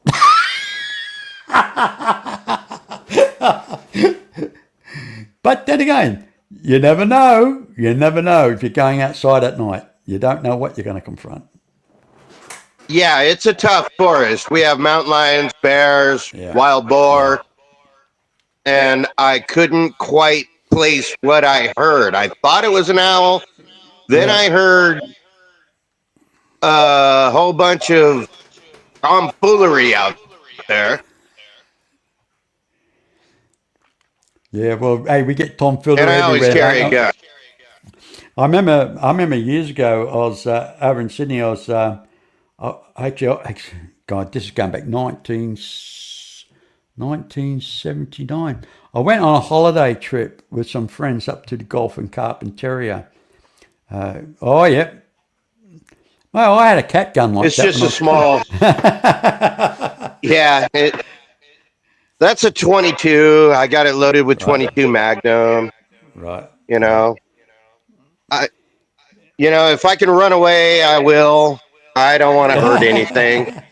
Yeah, true, mate. Hey, well, I think we're all like that. But you've got to look at self-preservation. It's the most important thing. I mean, Well, Yeah, when maybe I you moved here, have I didn't alien have a visitors. gun. But you ride your four wheeler out at night, and you step off to take a pee, and there's my four wheeler. Right. and the hair on the back of your neck stands up. Next thing you know, you got a gun on your hip. Yeah. Yeah. Well we don't walk around with guns here. Unfortunately, I mean I like to see. I like to be able to own a gun, but apparently we don't have that law in Australia. The only time you can own a handgun here if you're in a pistol club, and then it has to be kept at the club in a safe. You can only use it for competition purposes. Right. Yeah. I don't carry a gun in the city. I don't wear it. I don't go shopping with it or dining No. with it. Yeah. I relate, but some people do in You some know, states, it's I in the believe. truck, under the seat. Right. Right. What about Scott is you, the Polly? veteran. Hey, Polly's lost her tongue there. Hey, Polly, what's that? Come on. Hey, you're gone very quiet there on us there. Hey, being reserved on the side, listening to the fellow men folk. No, I'm so happy just to see you both. I Do you love you know? Do you very know? much. I tell you. Have you ever had any Good to see you, dear. Have you ever had any UFO experiences there, Scott? Um, I don't know. I I thought I was looking at a satellite flying over, and it pulled a 180 on me. Yeah, I know what you're saying. It went the opposite direction. Yeah, the amount of satellites I thought I was looking at, and then Uh, do a 45-degree turn. They don't do shit like that. You know what I mean? right. Exactly. So my conclusion was I probably took my eye off it and then saw another satellite. Yeah. Do you know, I've been trying to chase up an old friend of mine named Colin, but unfortunately I don't know his surname. And back, because as I was saying, back in '79, I went on a holiday with him. I used to live in Sydney, and I used to work in a hospital back in those days as an orthopedic technician. And I had 6 weeks leave, long service. Wasn't long service, just long leave because I was a night shift worker. So we get an extra couple of weeks leave. And so we all decided to go on this holiday up to the Gulf and Carpentaria. That's at the top of Australia, where you've got that part that comes in like that. And then you got the Long Point part at the top of Australia. That's the Gulf and Carpentaria at the top. And we're going on a fishing trip, and then we're going to head across to Queensland from there to the Great Barrier Reef, do some scuba diving. Anyway, after going up to the Great Barrier Gulf Carpentaria, we thought too many crocodiles, so sea crocs. So we thought we're not staying here, so we head straight towards Queensland and northern Queensland. And anyway, about a day and a half outside a place called Cairns, we camped up for the night, and it was hot, sticky, humid, subtropic, really kind of sticky, hot night. And then you had these, what we call them cicadas, but in other words, crickets, and they make a lot of noise at night. And all of a sudden, they just went silent. Oh yeah. No noise whatsoever. Anyway, I was actually, believe it or not, I was drinking my Uh-oh. Jack Daniels. I was drinking my Jack Daniels and playing the guitar at the time. And Colin turned and said, "Could you hear that?" And I said, "What? Hear what?" I said, "Nothing." And anyway, and all of a sudden, and I said, "Yeah, it's dead quiet. Strange. What's happened to all the crickets?" And it's just silent. And of course, way in the distance, we could see it looked like a bushfire. Way off in the distance on the horizon. Oh, look at that. And the bill's getting brighter and brighter and brighter. And all of a sudden, within 10 minutes, this brightness came overhead. Now, Polly, this will amaze you. This was kite shaped like that. A kite shape craft. Oh my All underneath, God. all underneath, all underneath was glowing, and it was rippling. Like you see a heat wave on a highway during the summer months. You Yes. see the heat rising off the tarmac, and it ripples. All underneath was rippling, and you could actually see it. And around it were two orbs were circling it like that around this craft, and it was silent. Colin got out his camera. I noticed it was an AE1 camera because I ended up buying the bloody thing off him. after the holiday because he wanted to upgrade it to something else. So anyway, he took these photographs of it, and I did see the photographs. It was spectacular, but I never did get any film off him. But that's another story. Anyway, after that night, we didn't sleep that night. We just set off early, about 5 o'clock in the morning. And on the track we were on, it's off the main highway. It was what they call a fire track. So it's where all the fire trucks can come in if there's a bushfire, right? So they keep under control. Anyway, we're heading down this dirt track. It's a graded road. And we came across a roadblock. All these guys in balaclavas, right? And apparently, believe it or not, all had American accents, didn't they? And I do know, being an ex-serviceman, that only people that wear balaclavas at any time are usually special forces. They don't reveal their face. I know the Australian SAS, when they're on service, they wear balaclavas. They do not allow themselves to be identified. Right? Anyway, this bloke spoke, said, "What are you guys doing off the beach?" They wear a hood, yeah. Yeah. What are you guys doing off the highway? And I said, "Well, we're taking a shortcut, you know." It wasn't Cairns. It was another town before Cairns we went to. That's where his auntie lived. And anyway, put all that aside, because going back a long time. Anyway, so he says, "Okay, blah, blah, blah." He says, "I know there was about 4 guys in front of us, but I know there was 2 either side of us in the bush. I could see on one side do it too. And I looked at one side, I could only see one, but I gathered there was another 2 on that side. And they all had their guns pointed at us." And he says, "Have you guys seen anything unusual?" And Colin turned and said, No, we haven't. Why? What's going on? He says, "Oh, no, the bloke said, we're in the middle of a war exercise at the moment. We just wonder if you've seen anything or any movement, just that you can let us know to give us a head up," sort of thing. Yeah, and he says, "Well, okay." He says, "So you guys carry on." He says, "Don't come off the beat track. Don't go off the track. Stay on, but be aware there are war games going on." So Wow. so we took off, and anyway, by the time we got to our destination, we were in a pub, and Colin turned around and says, "Hey, don't you find that strange how they actually asked us if we seen anything unusual?" And I said, "Yeah, it was strange." Anyway, Colin had the photographs. Things that when you talk about this, it's so hard to explain. Like, Well, explain what you saw, and for other people to understand. look, it's not just what we saw. It's how we all. I mean, I had long hair in those days, right? I mean, I was a bit of a hippie, I mean, long-haired yobbo, as they call them those days, And the thing is, honestly, I'm not kidding. My hair was standing up, like I was hit by a Tesla coil. Same with Colin, and my mate, all our hair was kind of standing up. You could feel it. You could feel the hairs on your arms, everything, but no noise whatsoever at the time. And it just went across, minding its own business. There's a lot of static.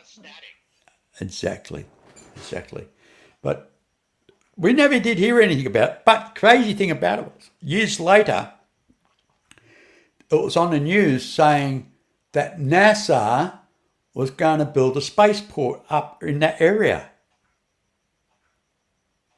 for different launches. Yeah. Mainly because of Mars missions, because it gives you a different window of opportunity, or something to that effect, But it did hit the news, and they talk about multi-million-dollar blah blah blah spaceport, but nothing was mentioned after that. But some years later, actually a couple of years ago, I actually saw a map, and it shows you all the spaceports around Australia, which I thought we never had anything like that until about 2 years, 2 years ago, Australia launched a satellite from Darwin, and nobody thought in Australia that we actually had the facilities here to do that. But all of a sudden, this map comes up. We've actually got what they call a floating spaceport, where we can actually launch stuff into space off a vessel, off a boat. you know, and it's like, well, that's mind boggling. If I ever get the opportunity to find the map and it shows you with all the spaceports, I'll send them. I'll send them to you, Polly. I mean, it's quite interesting. Quite interesting. But yeah, It but is.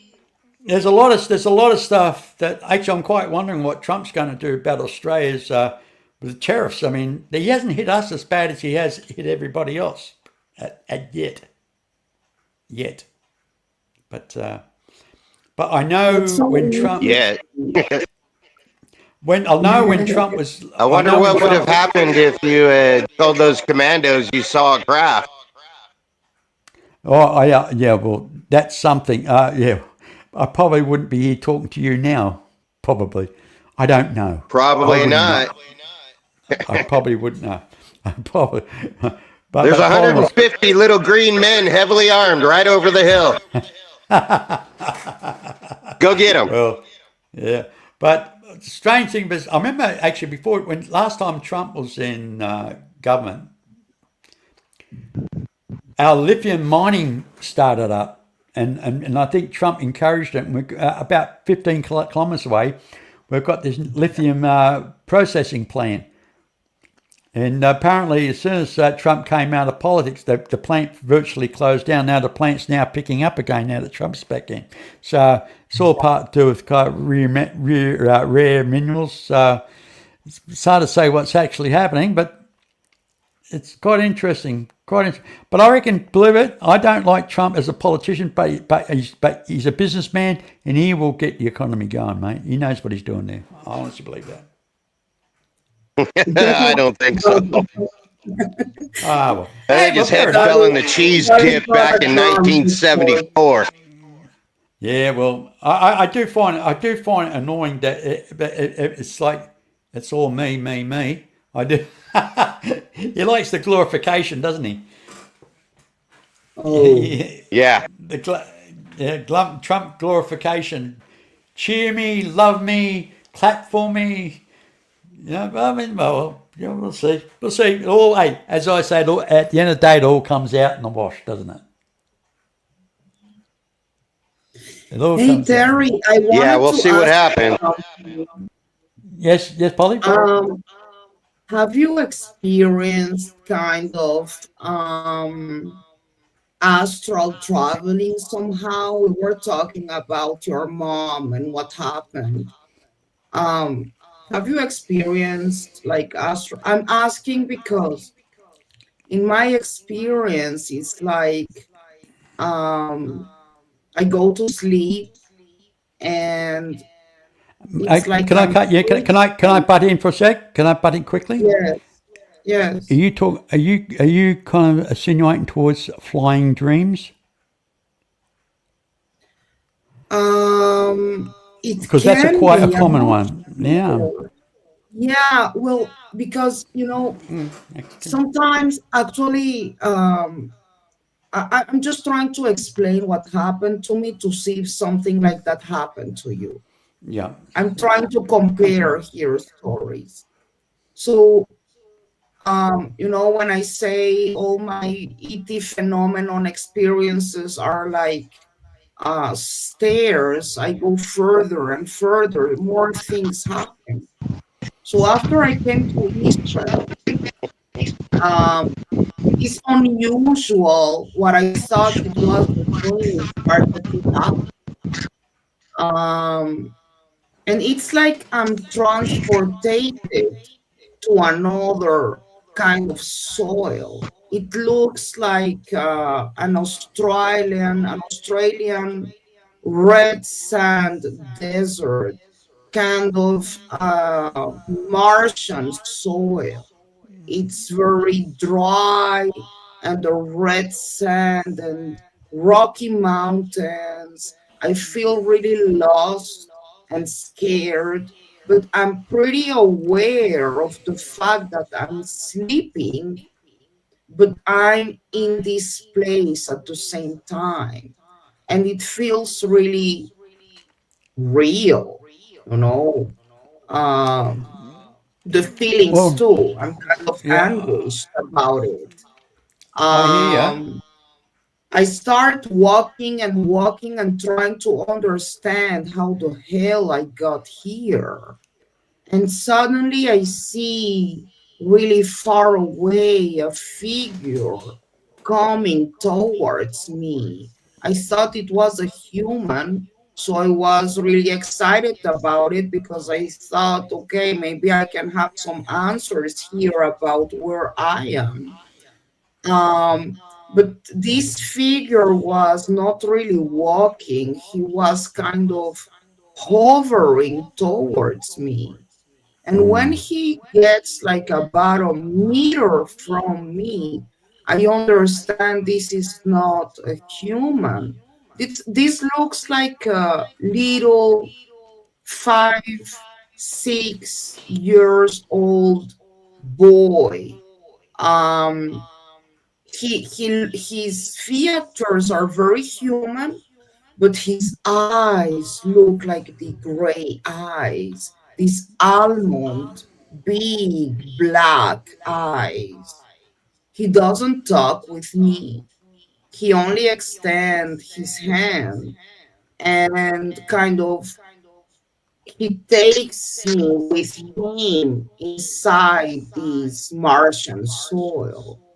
Um, my instinct was immediately like this motherhood instinct immediately took over me.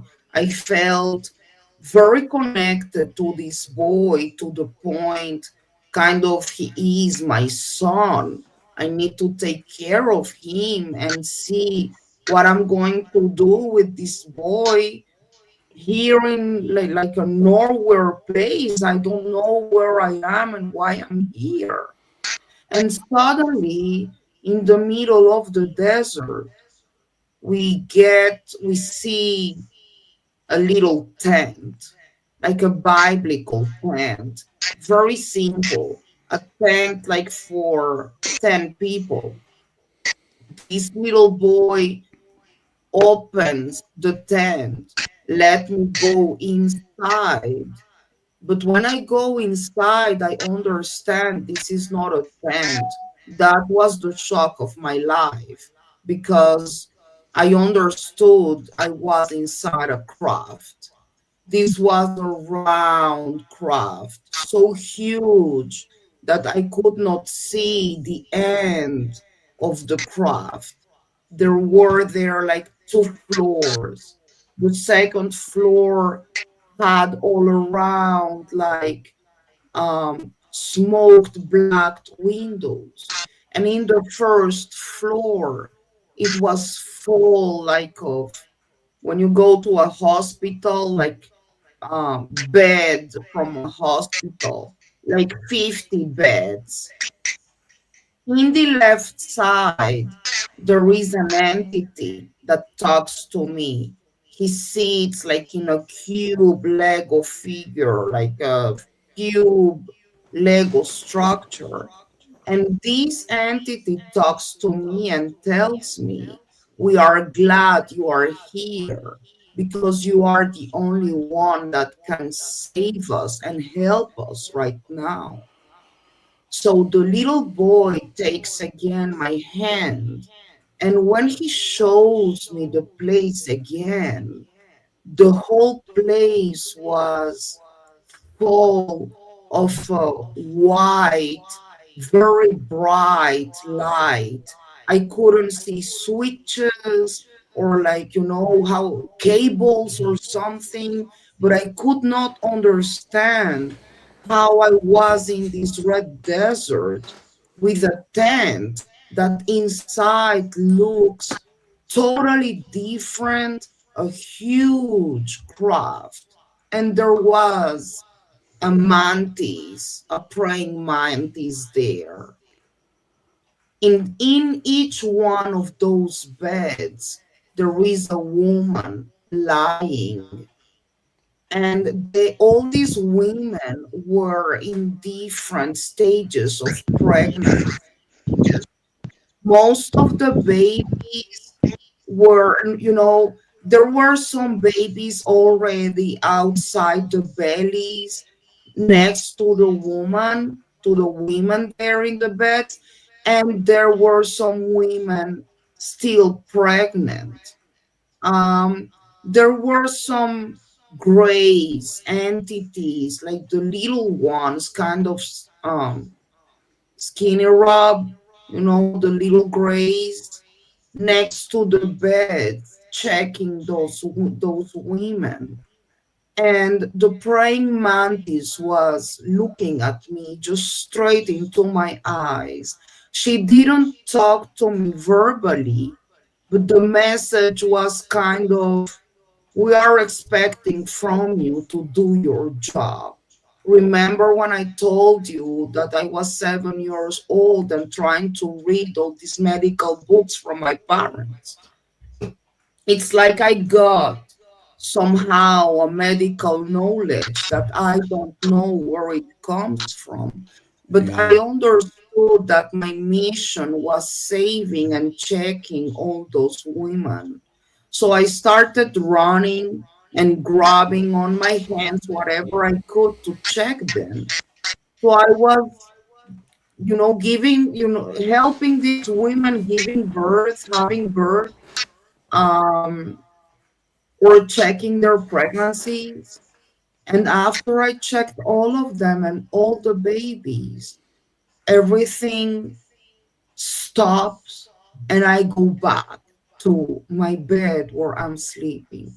I usually wake up totally confused, um, very stressed, very anxious, praying that I did a great job helping those women. All those babies had like human features, but their eyes were like the gray eyes. So I guess after researching and hearing other experiencers, maybe I was part of an hybridization program somehow. You know, my boy was brought to this world by IVF, in vitro fertilization. Um, and one of those days that I had this dream that I don't think it's a dream anymore. It's like I'm taken to do my Do you think job and I it? Do you think? ah, Do you think it could be past life regression, like past life experience? Like memory recall. I don't know. I Yeah. sometimes I feel I have this medical knowledge, maybe from a past life, or maybe they gave me this knowledge in order to help their species somehow, Right. or Right. this hybridization program. The I mean, mantis, the praying mantis, there was like, she was the boss. She was. I know I've had lucid dreams, Polly. I know I've actually had lucid dreams where I can actually say yes, I am dreaming, and I'm going to wake myself up in a minute. I can talk to myself in that dream, and when I say wake up, I do wake up, and and that in itself is mind-boggling. The fact that if I was dreaming, how do I know I was dreaming? What state of consciousness was I actually in? That's the secret of it all. I mean, where was I? Where was my conscious at that time when I'm saying, okay, And this is one of dreaming. those times after I woke up and I feel always really confused. I remember I made a coffee. I needed to breathe for a second and understand what happened again. And that's when I saw the mark on my leg, like Right, this dog paw in my leg, like Terry Lovelace's mark. So it's confirmations all the time. right, You know, right. something Yeah. is happening and I'm trying to realize what is going on. That's why I'm asking, because you have your own experiences yourself. So Yeah. Well, I've maybe never personally. I haven't. I haven't kind of. Let's put it. I haven't experienced any kind of remote viewing. I'll put it that way. That's what it sounds like to me. yes, Sounds like yes. remote viewing. I have not experienced any remote viewing, But then again,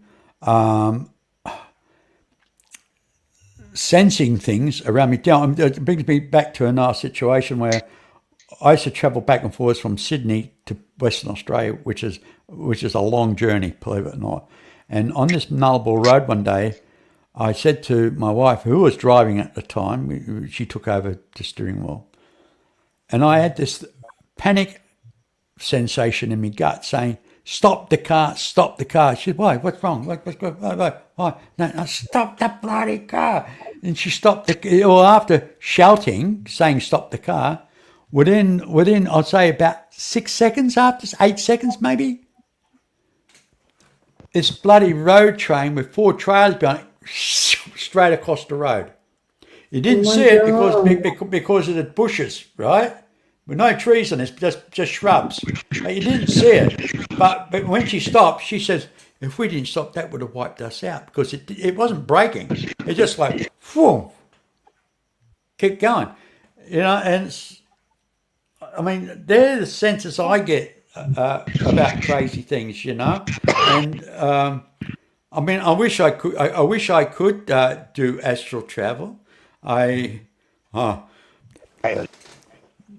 I mean, there's a lot of things I'd go and look in on, especially with top secret.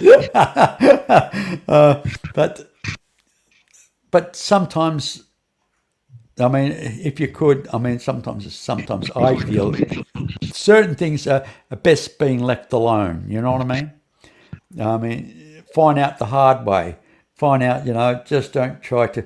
It's like, to me, it's like cheating. It's and even if you could did see if you could astral travel and you could look at stuff and that, but who's going to believe you anyhow? You know what I mean? It makes one situation more crazier, sort of thing. And it's like, who do you Yeah, convince? it's like we were talking before about how we felt about our experiences. Yes. And for years, I felt so lonely, feeling that my none of my family was experiencing all this stuff.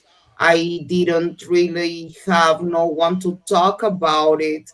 And I was really scared even to talk about this in public because people will say I'm crazy, just go and find a I trip know. or whatever. I know the scenario. I do know the scenario because every time I used to talk about stuff, I know they say, "Okay, here we go, cuckoo, cuckoo," and yeah, Exactly. But yeah, after hearing so many experiencers, it's like I don't care anymore. This is my experience. I stand by it. If you want to believe it or not, or have your own opinion about it, it's no. fine. I know Well, what I feel. I know my anxiety. I know what I saw, and I yeah. stand by it. So I Well, don't I can care share. anymore. Polly, look, and Scott, when I was 24 years of age, mate, and I can tell you the date. It was the 24th of June. My birthday's on the 21st. It was the 24th of June on a Sunday night onto a Monday morning. Right. Sunday night, I went for a jog with a friend of mine. I'd not long been out of the army. Super fit, six pack, the old lot, go for a jog along. I was living in the UK at the time. I lived in the UK between 1965 to 1970, late 74. Anyway, there was I, done my jog thing, thought I've got to go to work in the morning, blah, blah, blah, early night. So I went to bed about 10:30, 11 o'clock. And when you go to sleep and you have that trip feeling, and usually you wake up and say, "Oh shit, I've just tripped over something," and you wake Yes. yourself up. I had one of those tripping sensations, but I didn't wake up. I was bathed in light. I have all this brilliant light around me. I'd say a fluorescent fog. That's what it looked like. At that time, again, every hair in my arms and everything was standing up. And I entered into this big room. I did not walk. I was gliding down this big hall. And I had little people either side. I had like a paralysis. I couldn't move my body. I could only move my eyes. And all I could see is left and right, Yes. up and down with my eyes. all I can see what my provisional vision can actually see, right? Peripheral vision, get that correct, sorry. And then as I'm gliding down, I had a little beings either side. I know they're little because I could actually see they're actually low. I couldn't see their faces. They had hoods on. Believe it or not, they look like what I call Ewoks out of Star Wars. That's crazy, but yeah, okay. But around the walls, I could actually see just these marble columns. The room was oval shaped. It's huge, oval shaped room, but it had columns every so far, and they come up to the ceiling like that, thick at the bottom, and they come up and they're thin at the top. And by each of these columns, there were little people in robes, and they all had their hands on the column. And as I came up to this table was a large, it was huge, this table. I would say it would have been about 6 foot in diameter, wide, 3.5 feet deep, right?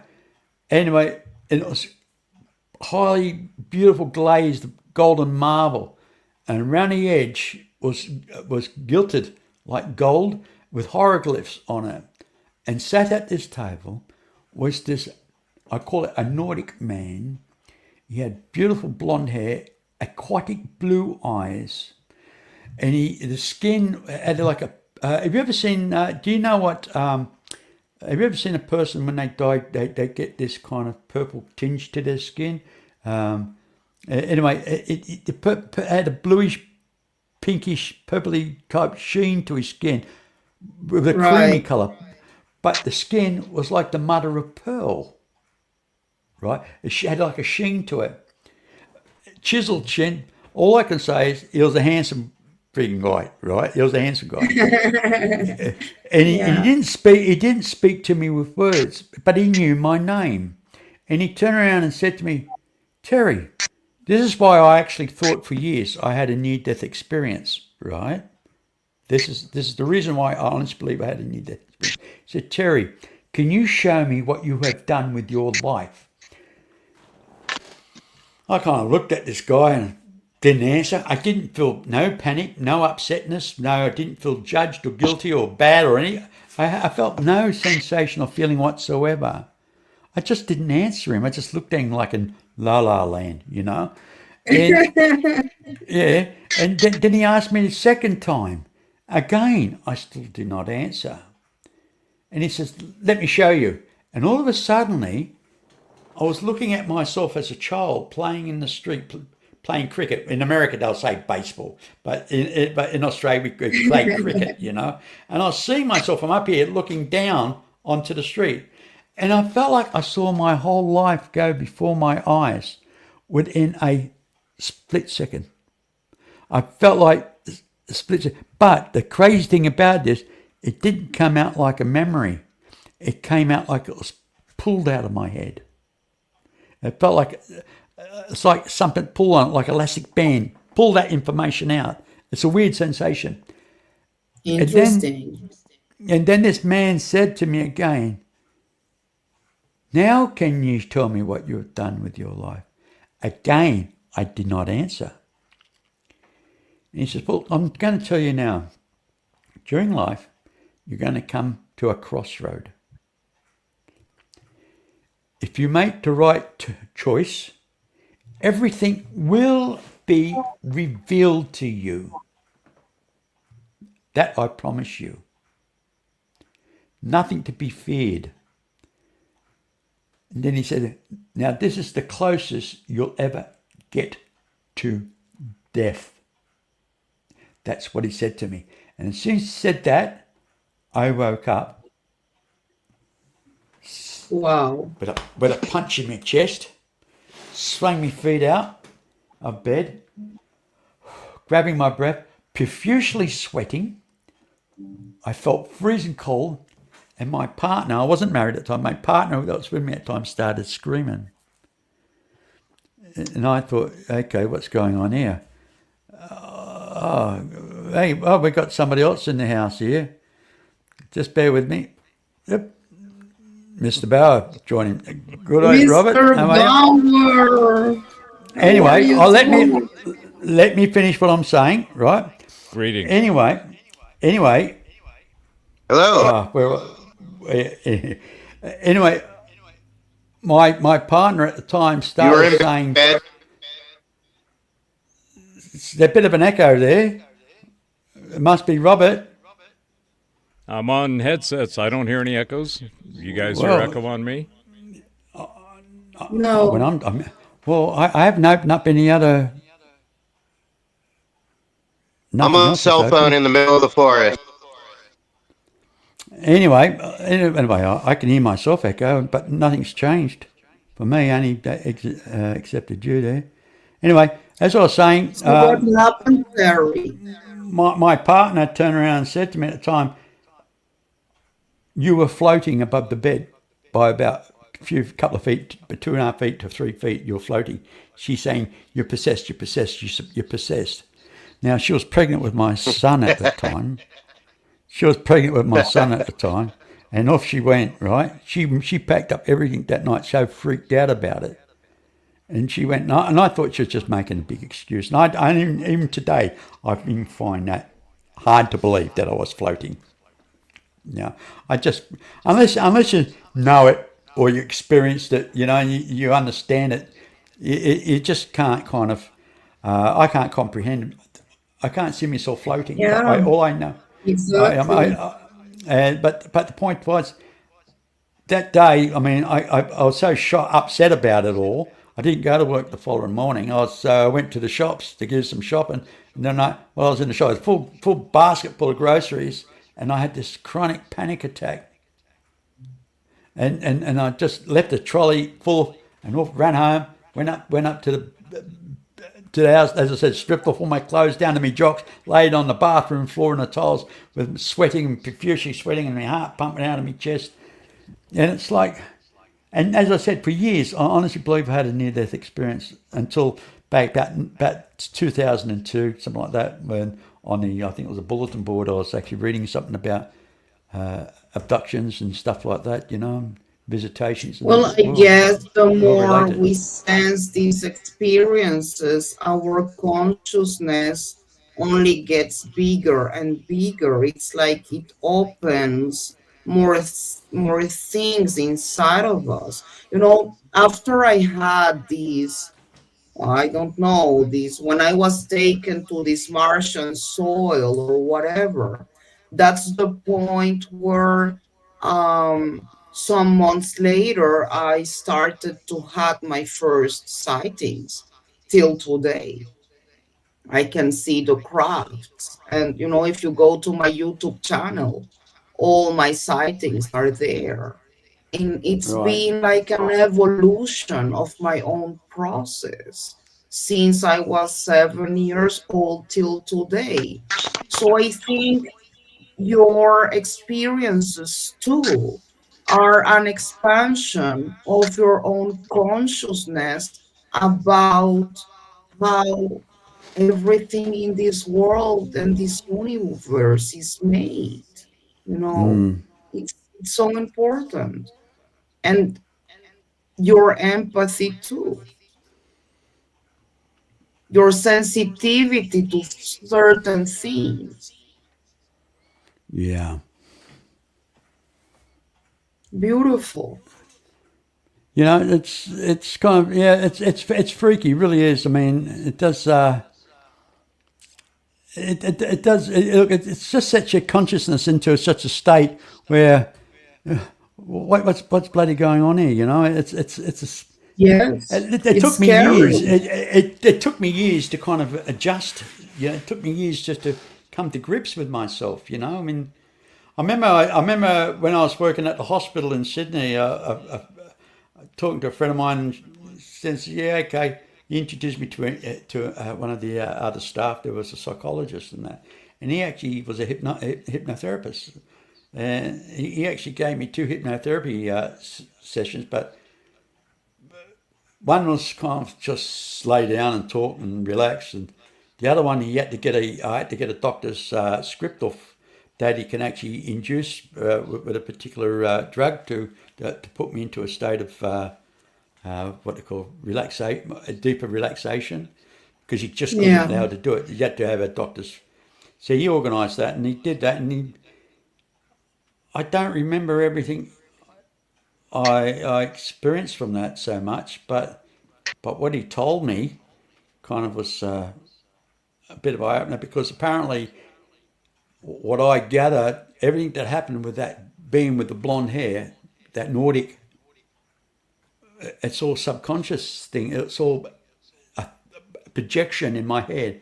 I was actually on a table. I was actually being prodded, and all these other weird things been happening to me. Yes. So what I was experiencing, but what was really happening, are two totally different things. So, Yes. and what? I Okay. understand. So welcome, Mr. Bauer. How are you? I'm outstanding and above average and getting better.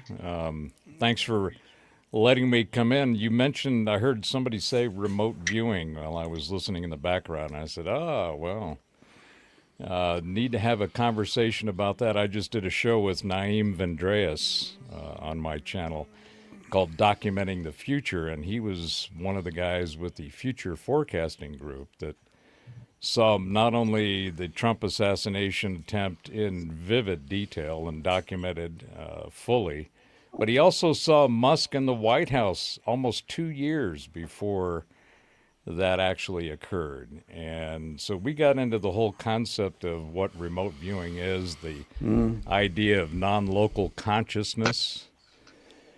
And we both kind of zeroed in on the fact that it seems as though we're entering an age of consciousness. And I think that's what you Yes. guys are actually have been talking about is the galactic current sheet of energy that's currently just bathing the entire section of the galactic arm we're in, let alone our own solar system and planet, is really, I think, kicking in.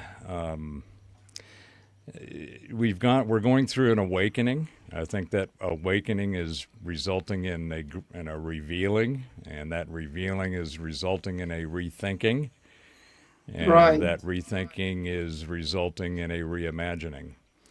So the point for me about what you guys are talking about with these experiences, I think that those are expressions of what we're seeing as a result of this energy flow that's coming in. There's a complete frequency shift afoot.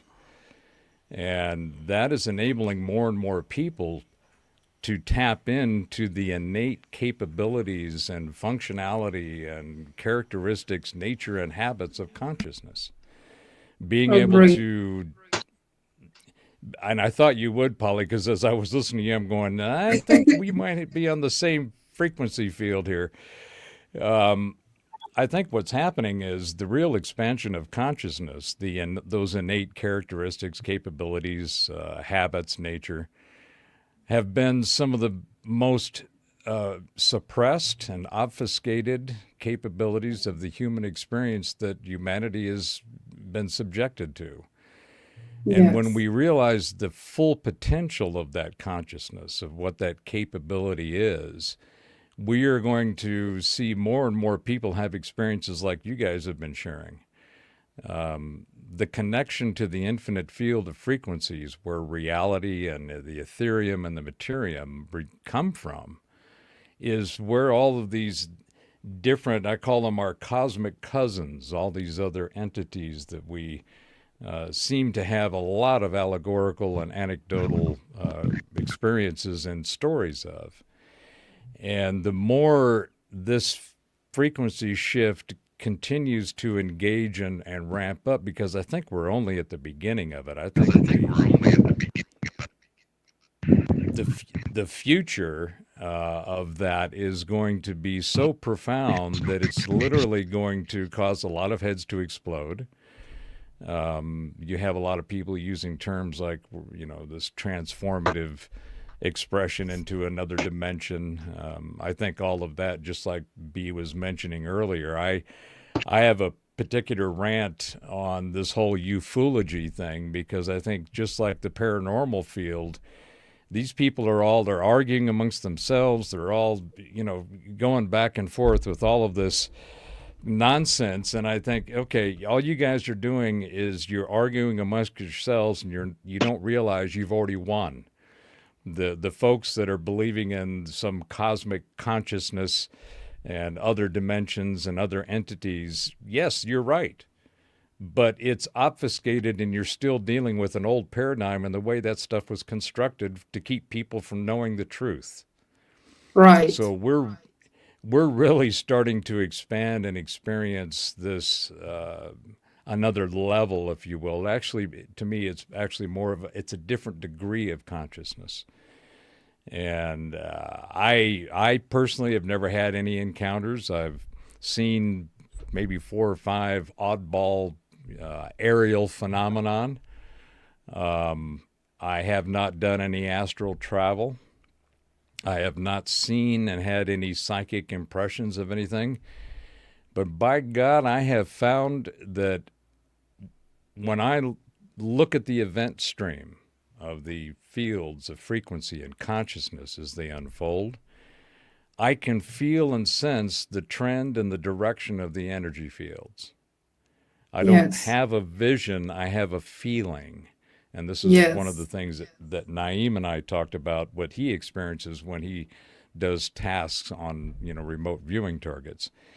There's a knowing. It isn't a necessarily a surety, but it is in the sense of the original meaning of the word gnosis, which is where to know or knowing comes from, and that is that you feel it in your bones. So Yes. my conscious experience has always been a sense and a feeling. I don't get visions or glimpses, or like Naeem sees when he does his remote viewing, he gets flickers of information. And then they go into another stage, what they call S4, where they drill down into those flickers and try to get as much information as possible. So what Naeem experienced with his vision of the Trump assassination and with seeing Musk in the White House, and you can go to my channel, you'll see it documenting the future, and there's a whole bunch of clips and shorts that we've made. Yeah, I saw That it. he just says, look, I can't go into it. And I think this is one of the things that I think experiencers may try to do too hard. And this is just my own opinion. What Naeem says that he experiences is the ability to see the information with sans any emotion, sans any ego, sans any preconceived ideas, and just focuses on that information.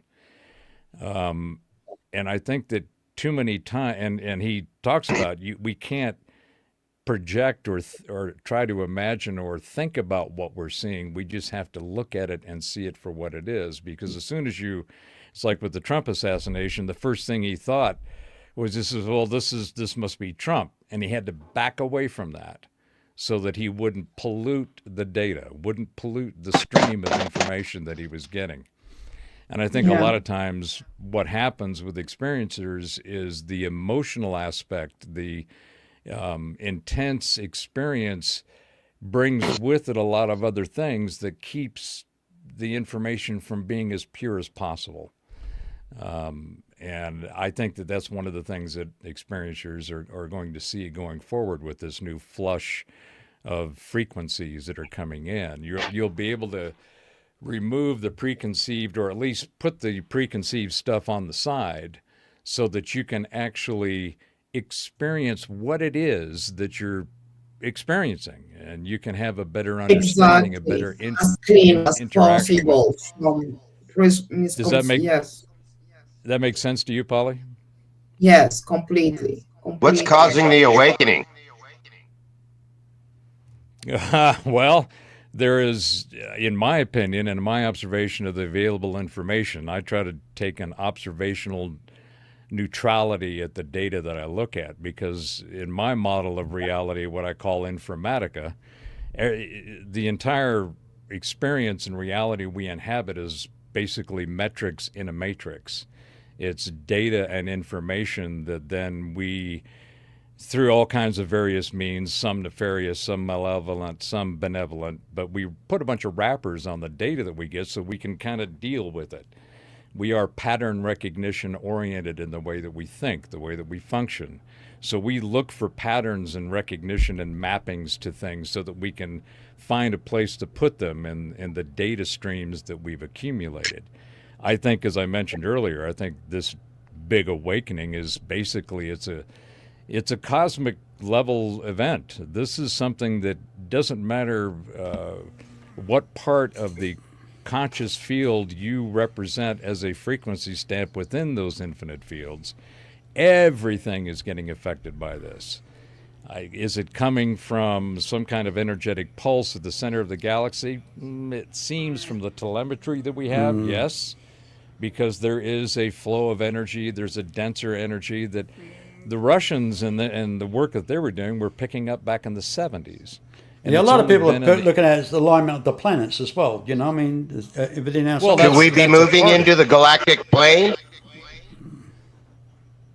Well, interesting you mentioned that. So a lot of people sign up, and I think it makes sense to me that there's basically a 26,000 year cycle where the way our planet, our solar system oscillates is we spend 13,000 years going up through and past that galactic center, and then 13,000 years going the other direction, back to the bottom. So we're in a wave across this center of the galaxy that we call the center of the galaxy from our perspective. And you can tie all kinds, if you listen to Russell Carlson or Randall Carlson or even Graham Hancock, a number of people have done a lot of data research on what are these cosmic patterns that seem to be cycles within cycles that have been documented since the knowledge of humanity became the knowledge of humanity. The oldest data set that we have is astronomy. And then astrology is the interpretation of those astronomical positions, those energies of the planets, the aligning of the planets right now. Today, we've got 7 of them. And it's actually today that this 7-planet alignment is supposed to be the most visible.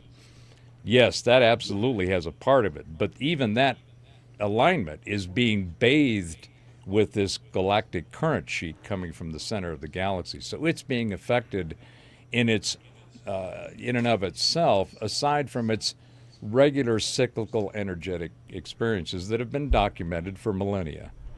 So I always love the people that, oh, do you believe in that astrology shit, or you believe in some dowsing or scrying or some divination tool, from tarot cards to numerology. And you have, to me, those are all just different ways of tuning into the infinite field of frequencies. They're just different tools to see what's going on. And you get people, that do exceptionally good jobs. Remote viewing is a divination tool. And watching people like Naeem and Dick Algire and Daz Smith and Edward Reardon, Brett Stewart, there are John Vivianca. There is a Right. host of people that have taken a scientific methodology, process, and system to attuning consciousness into that infinite field of frequencies. And that's how they are able to go find and see information. It's like basically standard analog radio and kind of dial into that radio station, right? You get to one side of it, you get a little crisp, and it's kind of foggy, and then you get that one point where it's really crisp, and oh shit, I lost it, and I've got to go back in, and you're constantly Exactly. dialing in. So, to me, yes, this change is happening both organically in the sphere of reality that we seem to inhabit on this planet and within this group of planets called our solar system. But it's also being impacted by the galactic. This is a galactic shift. This isn't a solar system Yes. or a planet or even a person. This is Scott, everybody's you were I think we're asking. moving into the galactic equator. Well, Well, actually, But these frequencies are not consistent, because even with waves modulate They're not constant. They modulate. And of course, if you look at listen to shortwave radio, you hear what you're listening to come in strong and it fades away again. It comes in strong and it fades away again. And it's the modulation of that. And of course, with your conscious frequency, it's the same thing. It's like you say, it's like, oh shit, I just got a brainwave, But why isn't it constant? Because it's part of the wave. You caught the peak of the wave, and then you've gone back down to a slump. So you kind of lose it in between. But And once it's sometimes I constant, think, when Scott, you were asking what's causing the consciousness. Sometimes I think we look from the big picture, from the universe, how it's related to us. But sometimes I think we need to look it upside down. We are making the shift in the consciousness, not only by talking about our experiences, but we are related to everything. When my consciousness expands, it touches the universe. Maybe we should look at it from the small picture to the big picture. We touch everything. We can expand the consciousness all over the universe only by expanding our own consciousness. well, So it the gets back. shifting is getting universal. Gets back to the old situation we was talking earlier on, Polly, where we are spiritual beings. We're living in a three-dimensional existence, and what we call consciousness is actually a learning process. Because Exactly. how can a spirit being understand what it's like to live in a three dimension unless you experience that three dimension? So Yes. when you ascend, that knowledge you take with you of that experience, it's a learning process. So I don't think it's laid out. I don't think it's a matrix or anything or pre-programmed. I think it's just a lesson. We're here for a lesson to understand, know what grief is about, knowing what love's about, knowing what it's like to be hurt, knowing all the sensations this reality can throw at you. But when we ascend and we're back into the spiritual realm, I mean, if we whatever we are in that spiritual realm, are we kind of keepers of the gate, or are we kind of carers? Do we look after other sentient beings? I mean, who knows? I do not know. But the point is, it's a learning process, and that's what it's all Yes. about. Because how can you understand unless you've experienced it personally? I mean, that's just So my gift why on it. do this happen to certain people and certain people are non-believers at all? How can we change that? Well, at the end of the day, I don't think it's for us to change them. Change comes within themselves.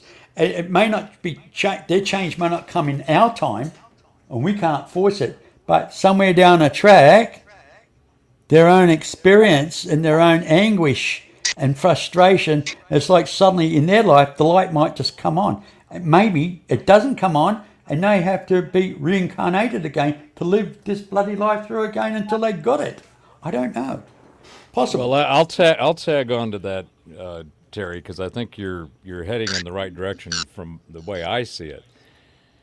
We are individual. This goes. Let me go back to this. Back in the '90s, I was a part of this New Age nonsense that got proliferated and spewed a bunch of Excuse me, Mom. incorrect garbage into the minds of many.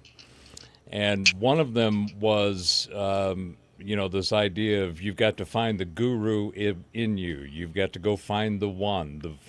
Seek and find and become with the one. And I was all about that until I realized that was a misdirection. We are already the one. You don't have to go find it. You have to become aware of it. So we are a frequency stamp in the infinite field of frequencies at our core. It's not. I think spiritual is the wrong word. Being in spirit is another wrong word. And part of the why it's important to me is in my philosophy that I call informatica is one of the fundamental tenets is language is the operating system of your mind. If you use words that have definitions to define and describe your experience in reality, you better check the definitions of those words because you're probably going to find that what you experienced and the words you're applying to that experience are out of match. They're not correct.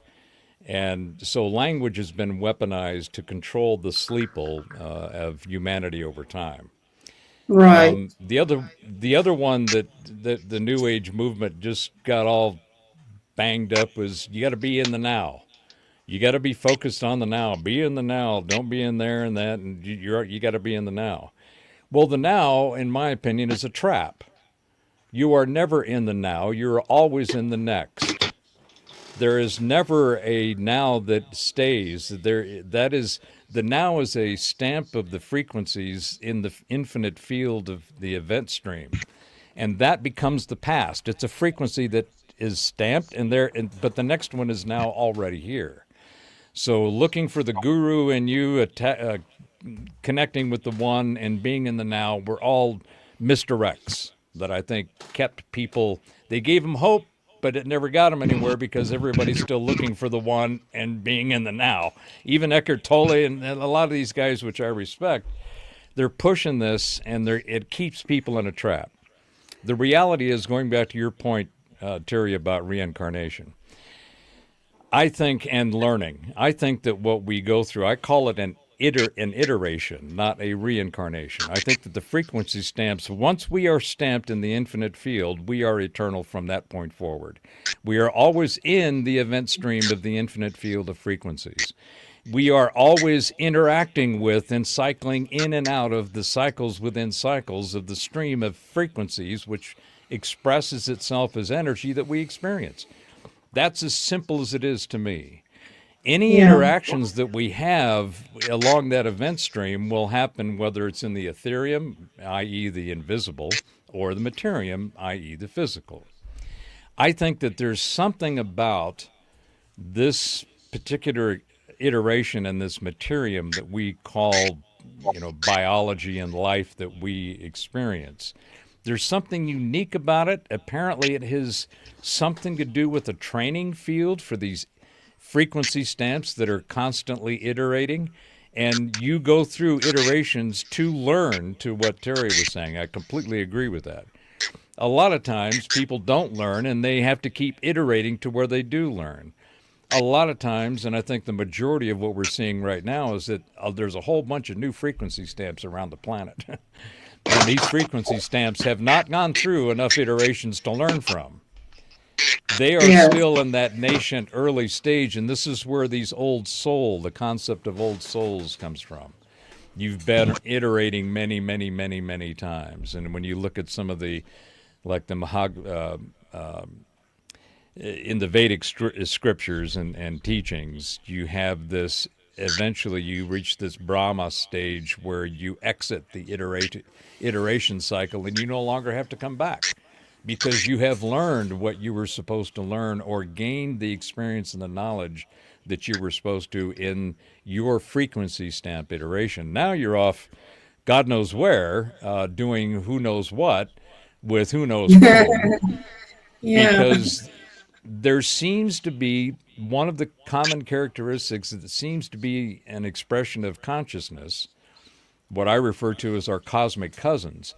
There seems to be consistent characteristics across all of the different species that we've written about and encountered that seem to be humanoid in construct, whether it's a reptilian or a Palladian or an Archon or whatever.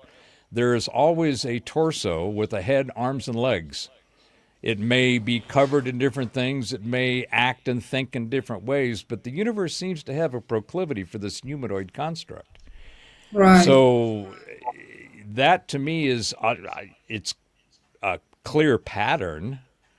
What it means, I'm not sure, other than just speculating that it seems to be a common characteristic of consciousness. But the universe, all of this comes from consciousness. Right. Consciousness is, if there wasn't consciousness, we wouldn't have reality. And Right.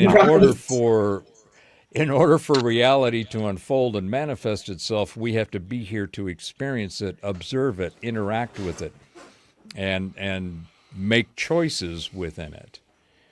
So that's just, my kind of Yeah. way of Do you seeing that what think we do. people We like this guy, the one that you mentioned now, that saw the Trump attempt of assassination, do you think Mhm. people like him or us are at risk somehow from the government? At risk from the government. Maybe, they don't want people doing these things. Maybe they will want to make us disappear.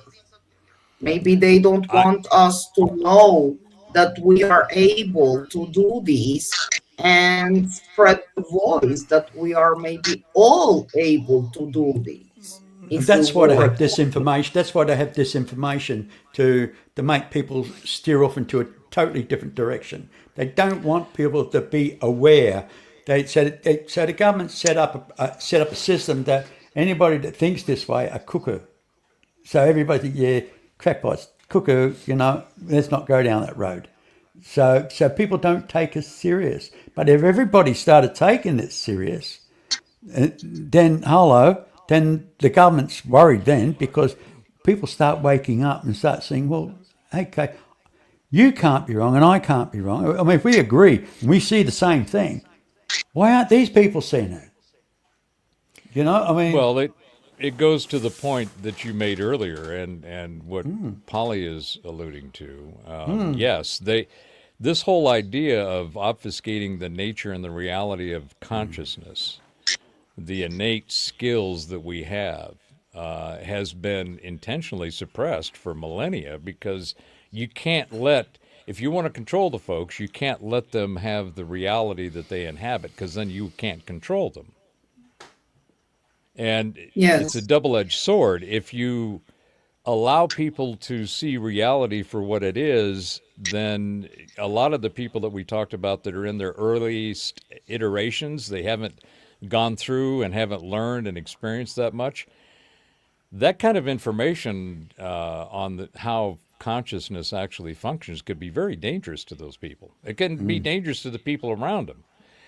So there's some kind of balance where you have to have the information, and I think this is where the mystic arts, the mystery schools, the secret societies have been holding and caring for this knowledge for millennia, and they have been the ones that have over time. And it was interesting the period during the late 19th century, 1850 to around 1920 there was an explosion of knowledge being dropped out of the mystery schools. The Blavatskys, the Steiners, these people basically started to unleash the information because technology and science had taken over and removed the what was typically referred to as the religious aspects, the spiritual aspects of humanity, and science right. was taken over. And the mystery schools said, we can't let this happen.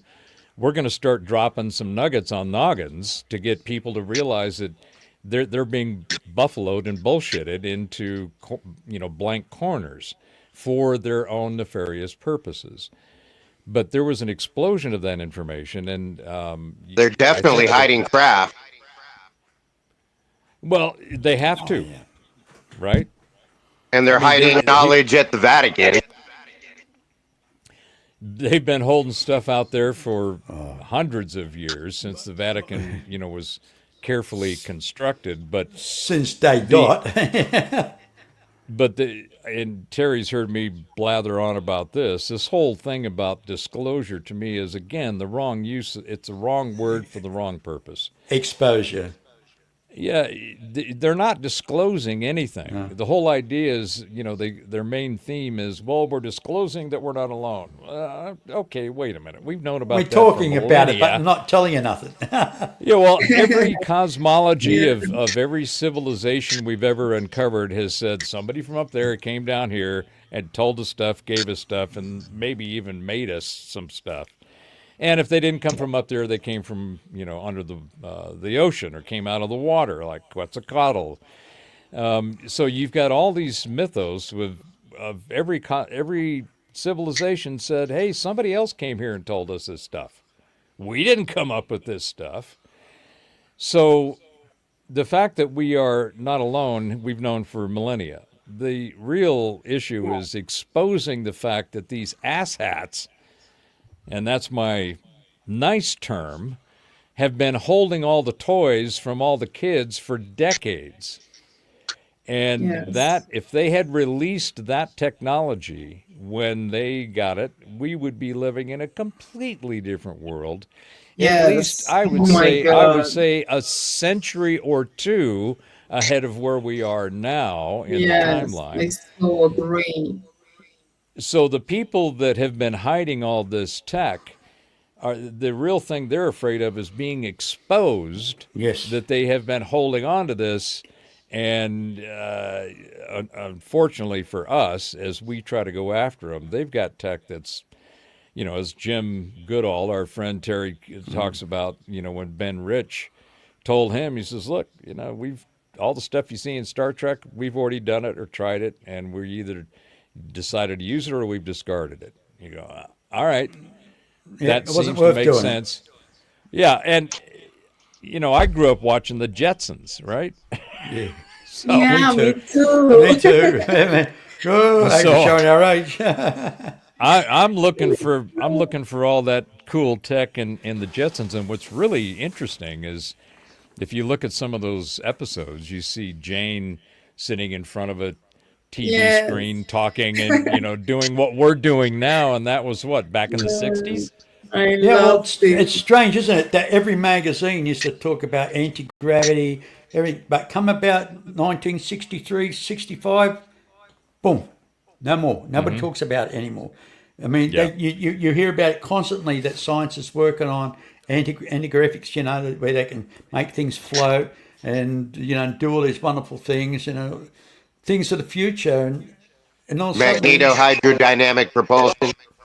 yeah, and all just died out, just all died out, never to be spoken about again. It's like, it just got buried. Well, take to me, one of the books I'm working on for later this year is called The Future 3, and it's basically the three technologies that are going to be the physical transformation of humanity, and that's all the energy you need, all the water you need, and all the communications you can use all come out of the atmosphere and the air that we breathe.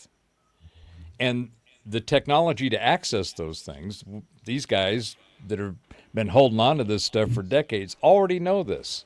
They already have it. So if you have all the water, energy, and communications you need, what would that do to humanity? It would Crash be, the economy. well, it would not only crash it, it would cause a rebuild because you can't, none of the systems that we use in society today can be fixed or repaired. They're all broke, they're all corrupt, they're all clogged Yeah, well, after look, decades of nonsense. we've been down this road before, where when computers came out, everybody panicked that's going to put a lot of people in administration out of work and everything else. But it really didn't. It just the typing pill, and people went into kind of IT industry. They went into processing side of things. I mean, it just opened up a lot more different avenues for people to take it. So that really, at the end of the day, it created more work than what it laid off. That's the thing Well, and about it. that's just the normal cycle of industrialization and technology over centuries. I mean, the And we've got to have industrial change. revolution. You- Yeah, and so this goes to. I'll make just this comment and then I'll shut up. The this whole AI thing that's going on out there. Everybody's all afraid of this AI shit, and it's gonna come and take our job, or it's going to be replacing humans. We're going to have a HAL 9000 Terminator singularity. And it's like, no. First of all, our current physics can't do that. We have a billiard ball gridology model of you keep going to the smallest thing, and they keep crashing shit into each other to try to find more. And they're looking at the wrong thing for the wrong reasons in the wrong places.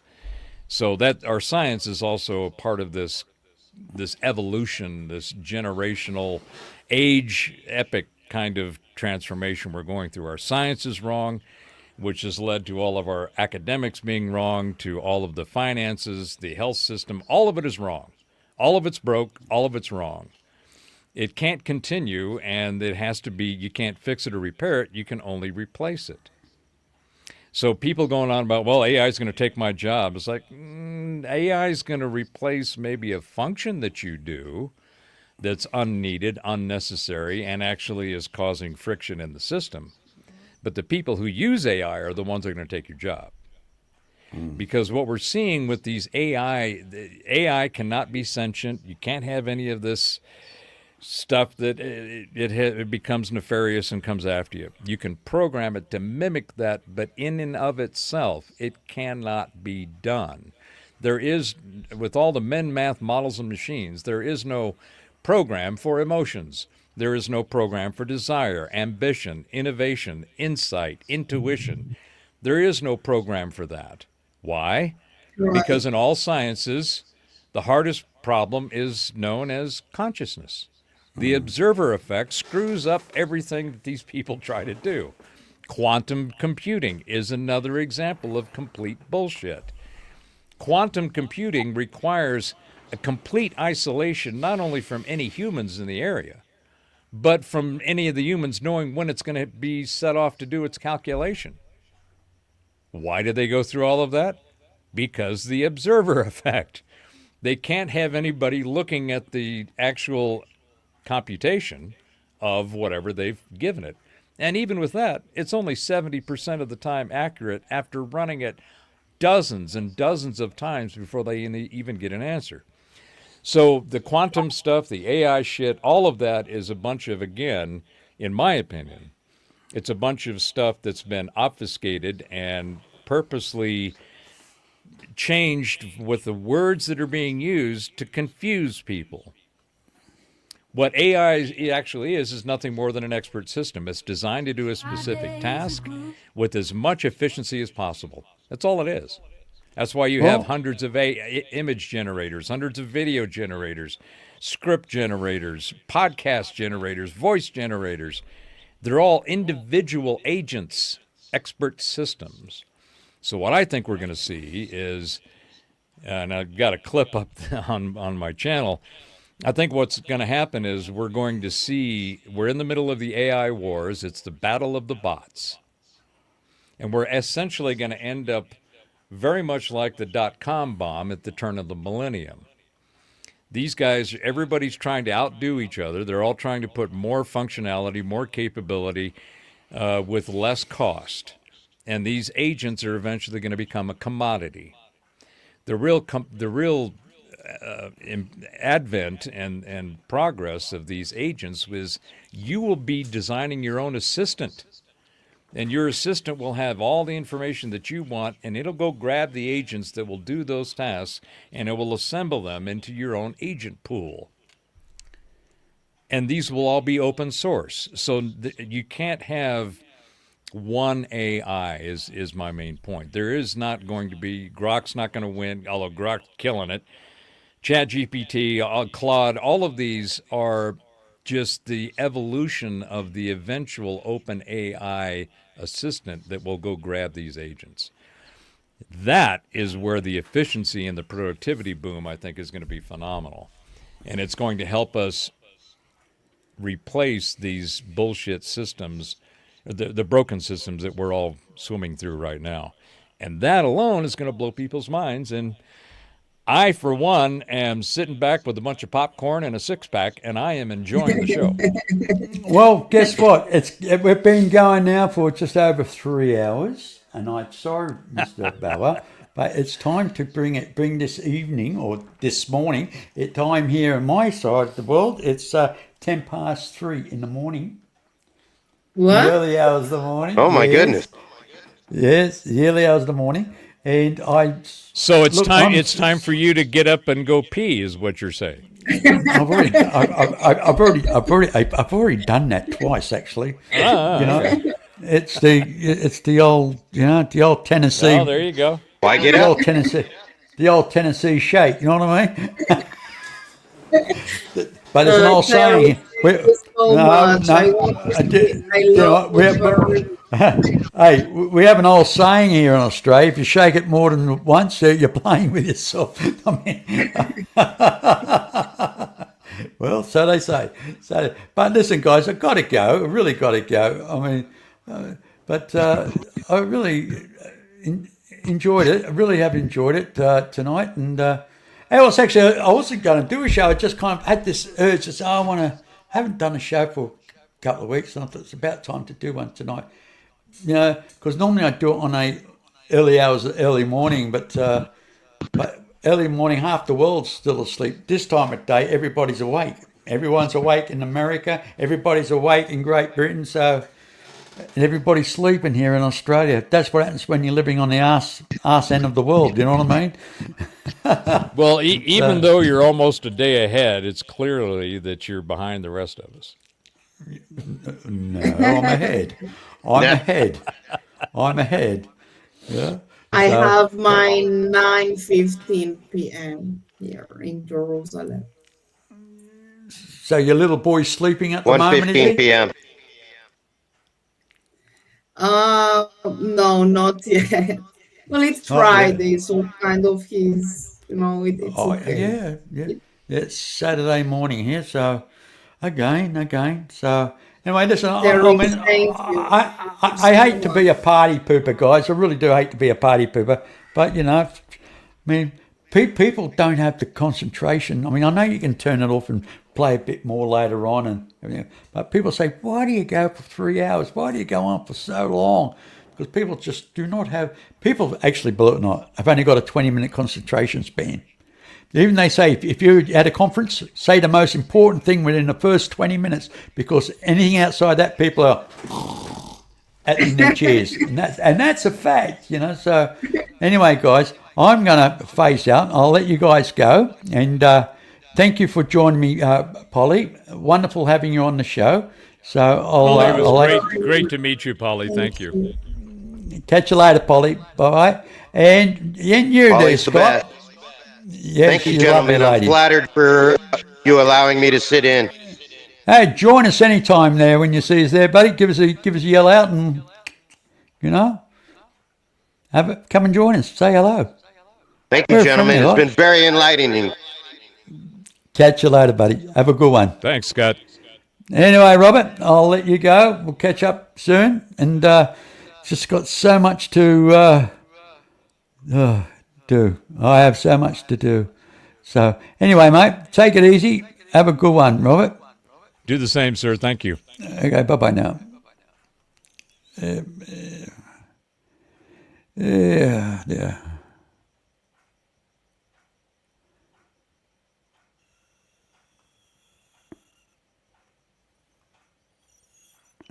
Well, everybody, thank you very much for joining me.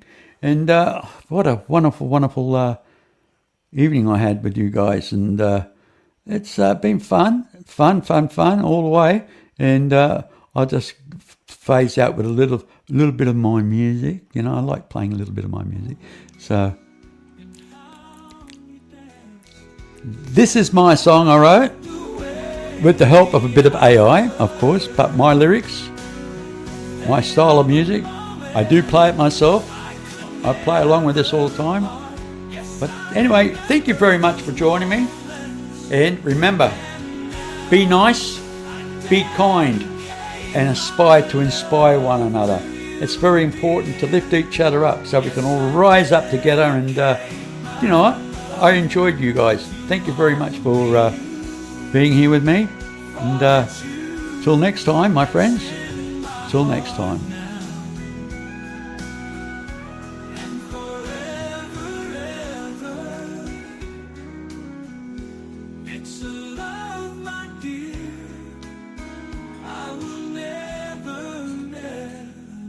heart.